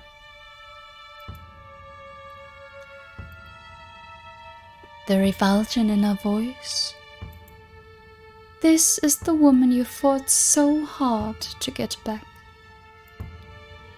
Listen to it, my dear. Focus on her voice.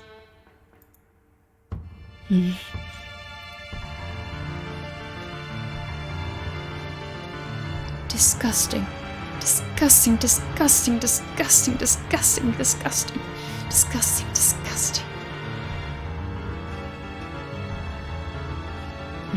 Stop, please. I don't want to hear it anymore. Make it stop. Can you blame her though? For hundreds of years she waited, trusting you. And you came back to her a woman more than once.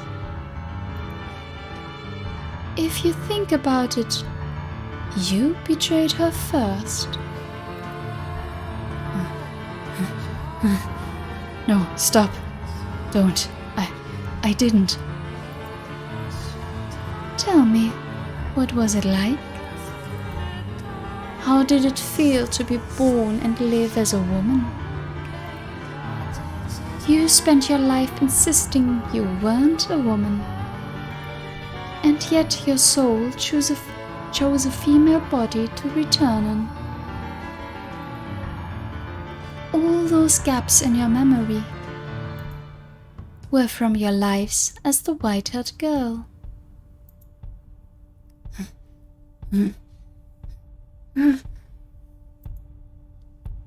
First, there was the kind, mild-mannered, flaxen-haired boy.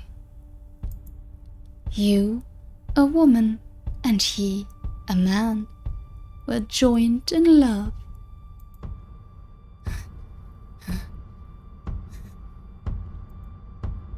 And then there was the deranged man-beast.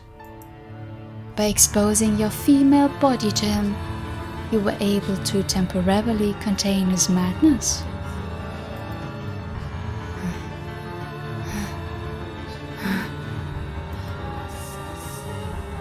And finally, there was the man obsessed with money and power. You were his wife,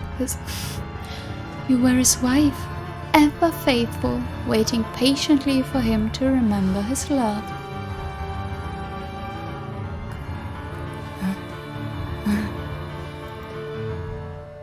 You put your faith in the wrong person's love.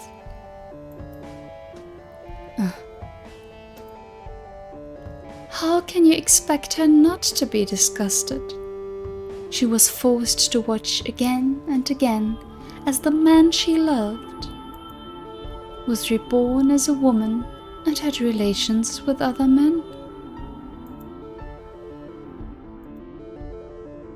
Would you like to know what you're doing right this moment, Michelle? You're crying. Crying as you have done so many times before. Those tears, they wash away your dignity. Would you also like to know how you look right now, Michelle? You've reverted to your final moments, both in body and in heart. Take a look at yourself, my dear. Your body, incomplete, only partially male. The wounds still fresh and raw. Pierced by a brother whom you trusted completely, and the knights whose ranks you dreamed of joining. Even now, your blood still flows from those wounds. They will never heal. Not so long as you remain yourself.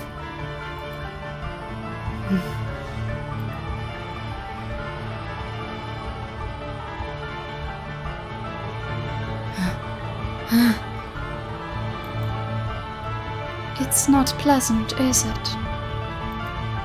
It hurts quite a bit, doesn't it? I did not inflict those wounds on you, though. They are your own, and no one can erase them. You've lost everything, Michelle. Tell me, what do you have left? You were robbed of your pride, your dignity, your life, your identity, your very existence. And the love you thought you still had? Well, she's gone and left you behind too.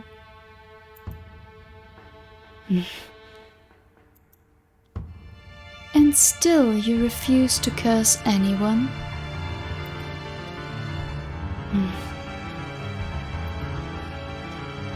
Why do you not take what you deserve from those who stole everything from you?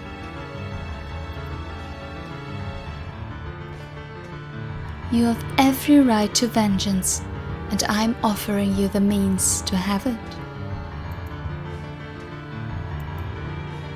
Curse them, my dear.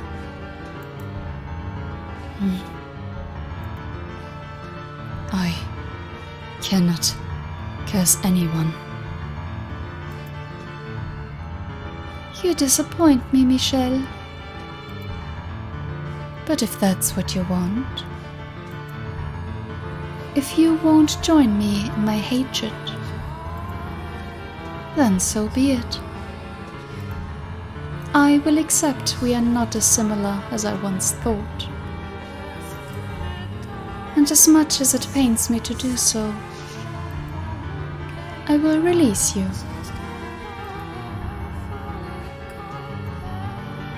I will even wish for your reconstruction into the body you desire.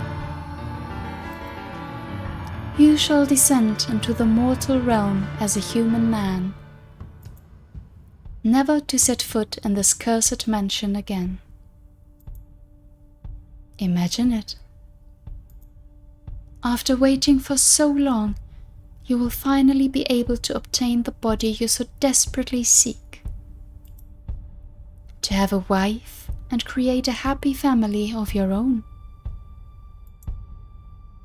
Wouldn't that be just lovely?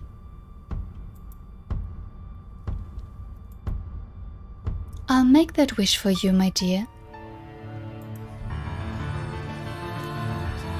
You can have that life. All you have to do is walk out the door. It's that easy. Just let go.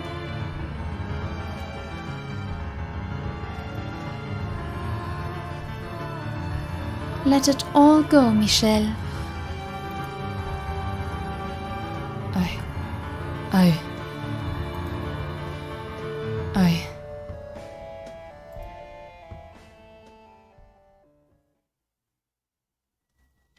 What? No. Don't listen to her. Why was it a timed decision again? Not that I wanted to let go, because it's obviously not where we want to go, but interesting that that's a timed decision as well. Huh.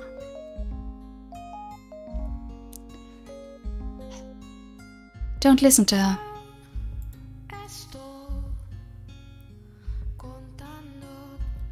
Don't trust anything she says. Don't trust anything she shows you. Michelle, you told me you believed in my love. That if it could survive for hundreds of years, it must be real. So don't start doubting it now.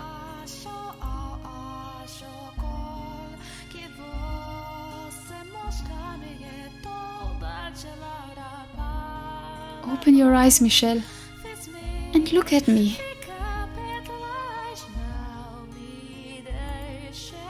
Listen to me, please. Listen to the sound of my voice. Michelle.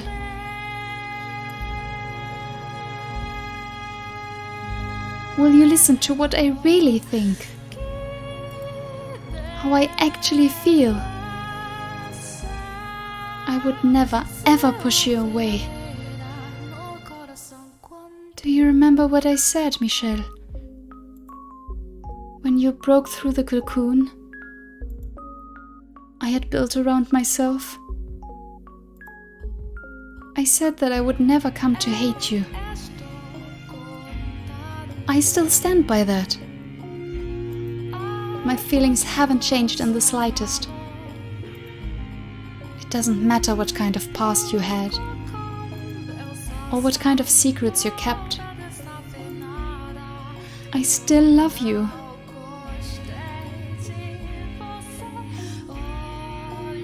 You accepted me, Michelle. I spent hundreds of years trapped in this place,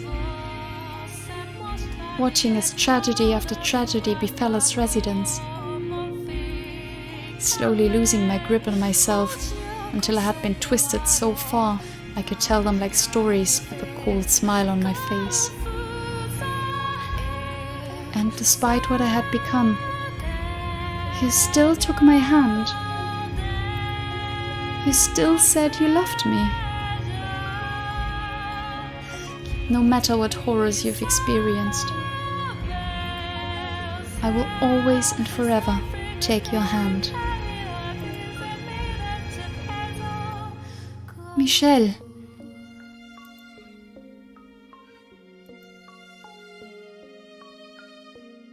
Giselle. Please have faith in me, Michelle. Don't believe what some illusion says.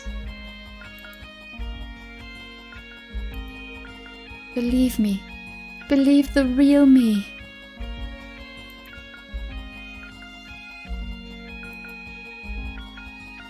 You have it backwards, Giselle. The truth is, I never once doubted you. What? I never doubted your love. Michelle. I despised myself. I hated that I was so weak I couldn't even bear being rejected by a phantasm made to look like you.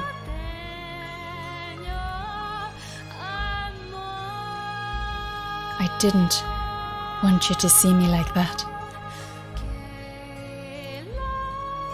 I didn't want you to know I was so weak. To see my past. To see me now, a pitiful, unsightly mess. I couldn't stand the thought of you seeing any of that. If only in your memories, if only for you. I wanted to be gallant, to be a man. I wanted to be the man who never cried, who never showed weakness, and who died trying to protect you.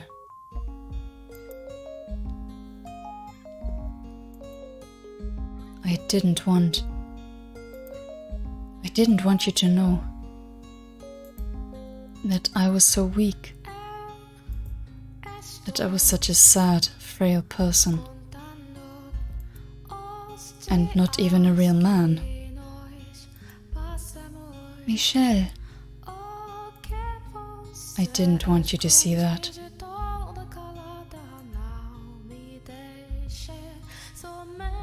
Morgana was telling the truth. I opened the door to our past in order to bring you back.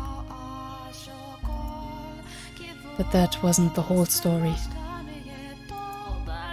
I kept details about myself out. Things that would make me look bad. There's no one as shameful and reprehensible as me. No, Michel. There's no one in this world as admirable as you.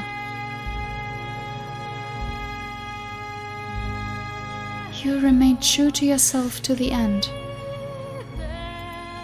No matter how bad things got. Day after day you fought, all alone. Despite being put through hell. Yet you chose not to curse those responsible.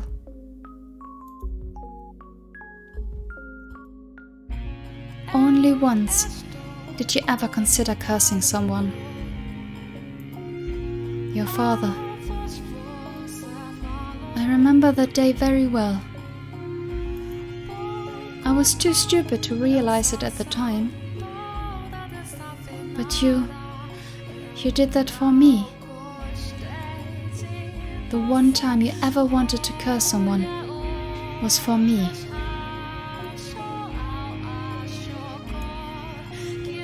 Give yourself a little more credit. You did, perhaps, come off as a bit inscrutable. But deep down, you're truer to yourself than anyone. Your motivation simple and pure. Your heart full of kindness. Know that you're a wonderful, admirable man, Michel. Be proud of who you are. That doesn't change how much suffering I put you through, Giselle.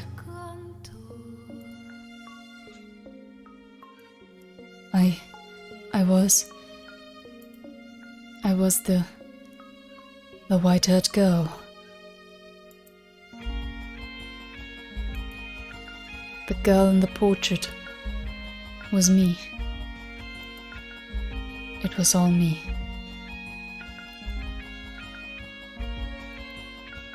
I came back more than once, showing up a woman, then disappearing again. Hurting you, completely unaware, pushing you away, leaving nothing but tragedy in my wake. I'll never forgive myself for what I did to you. Have faith in yourself, Michel. Follow your heart.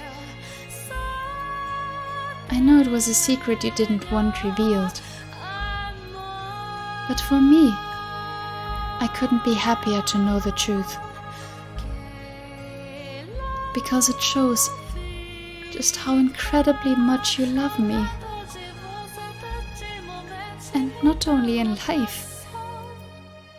The hundreds of years I spent trapped in this mansion. You spent searching for me. In that vast, empty, hopeless void, you heard my voice. Your love guided you to me. When you had lost everything, your love for me still lived on. Even as I tore you apart, you kept fighting to make it back to me. A few blanks in your memory don't account for how someone so fiercely determined could suddenly become a completely different person.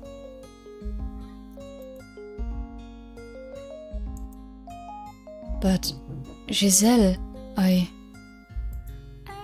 how am I supposed to believe that? How am I supposed to believe that wasn't me? When everything about us is exactly the same. You are not the white-haired girl, Michel. Have faith in your own heart and the things you stand for. Have faith in your true self.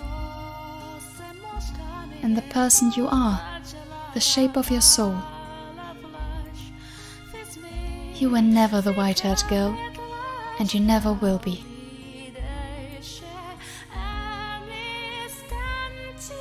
Remember when you first arrived at the mansion, Michelle? I took your hand, and together we watched dozens of different lives play out. Were your memories anywhere among them? It wasn't behind those doors that you found yourself, but in the remnants of the months we shared here. Was the white-haired girl anywhere in your memories?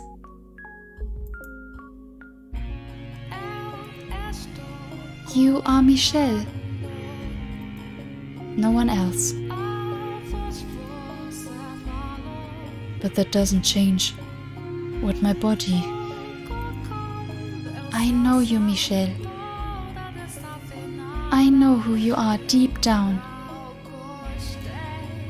I love you from the bottom of my heart. And I want you to understand that, to know how I feel. Though we only shared our love for a month in life, it was enough for me to wait hundreds of years for your return. And you fought with everything you had to make it back to me, to get me out of here. You are the greatest man I have ever known.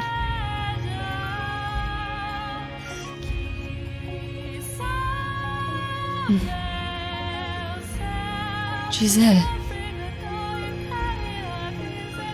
how is it? You always manage to see straight through me, Giselle. To give me exactly what I want. That smile, that single ray of light in the endless dark. To say exactly what I've so desperately yearned to hear. The words I've sought for countless years.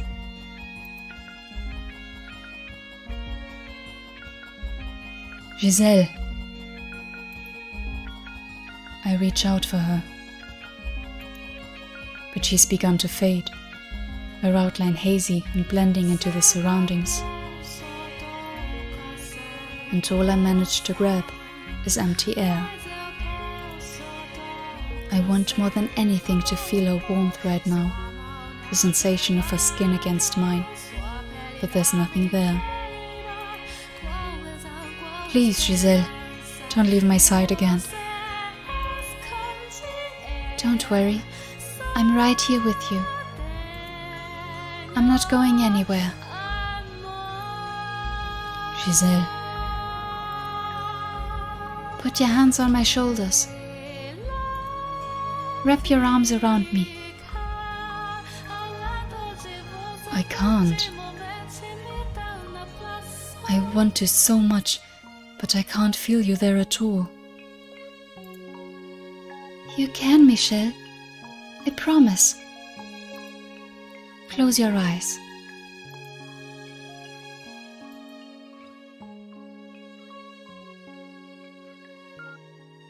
Now reach forward, slowly. You can feel me there, can't you? That's my finger, and that's my hair. Those are my eyes, and here are my lips. Here's my heart, where I keep all the feelings you gave back to me. And my love for you. In body and in spirit, I am all yours.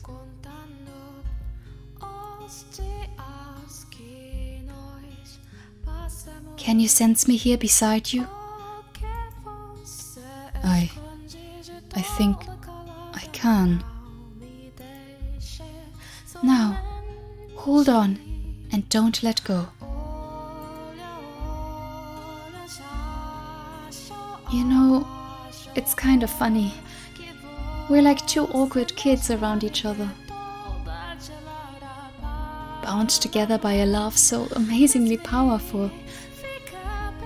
Yet we only ever held hands a few times, and embracing is like some incredible achievement for us.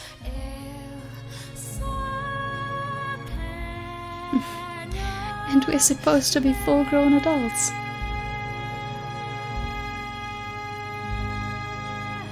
Kiss me, Michel.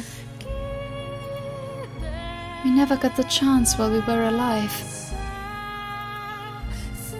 Giselle. Or are you going to tell me to wait again? Not this time. I feel my way around the emptiness where she is. Her skin, white but not pallid. Her slightly flushed cheeks, dimpled by her smile. Her lips, which at times called me master, and at times called me Michel.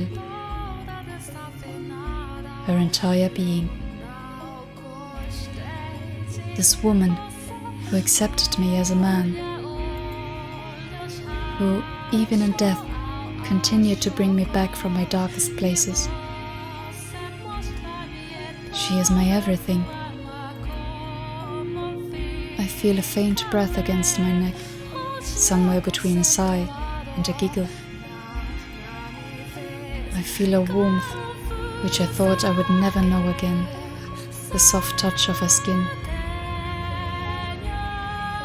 I envision her face before me, where I'm sure she is, with her eyes closed. And I press my lips against hers.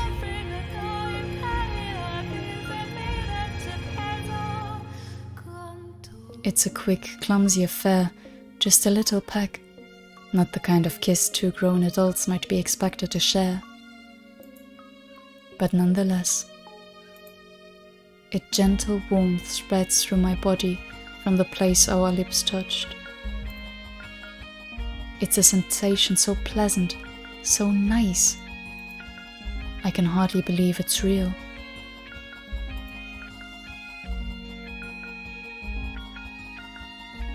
Our surroundings dissolve, and the world takes on a new face. A plane of tranquil light created by Giselle, into which the mansion's darkness slowly seeps.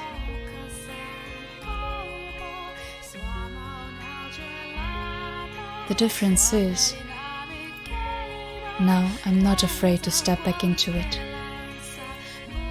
All it took was that single, irreplaceable moment to change my everything.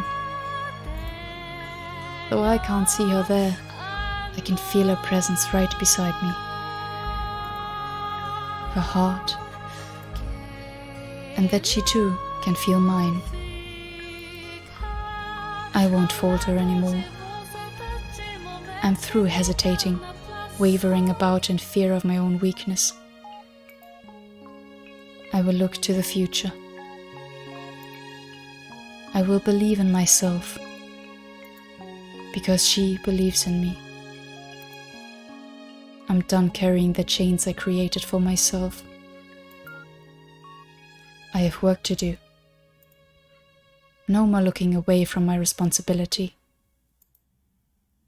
As the light dims and darkness begins to take over, I hear her voice in my ear. Michel, can I ask you to lend your hand to someone? You've set me free, and now I'd like you to do the same for her. This is something I don't think anyone else can do. Only you can rid the mansion of its darkness.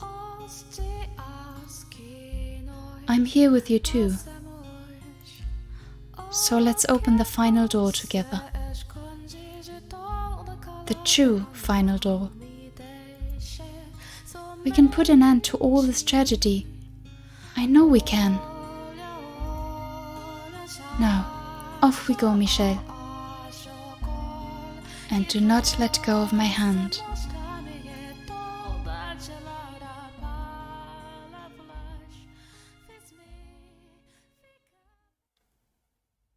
What?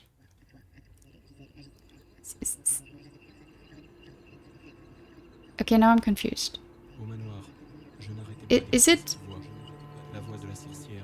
an actual extra door? Oh man. I want to know more, but oh my god, is this part gotten long, because I really couldn't stop. What do you mean confrontation? I thought we were over the whole confrontation part. Does this game ever end?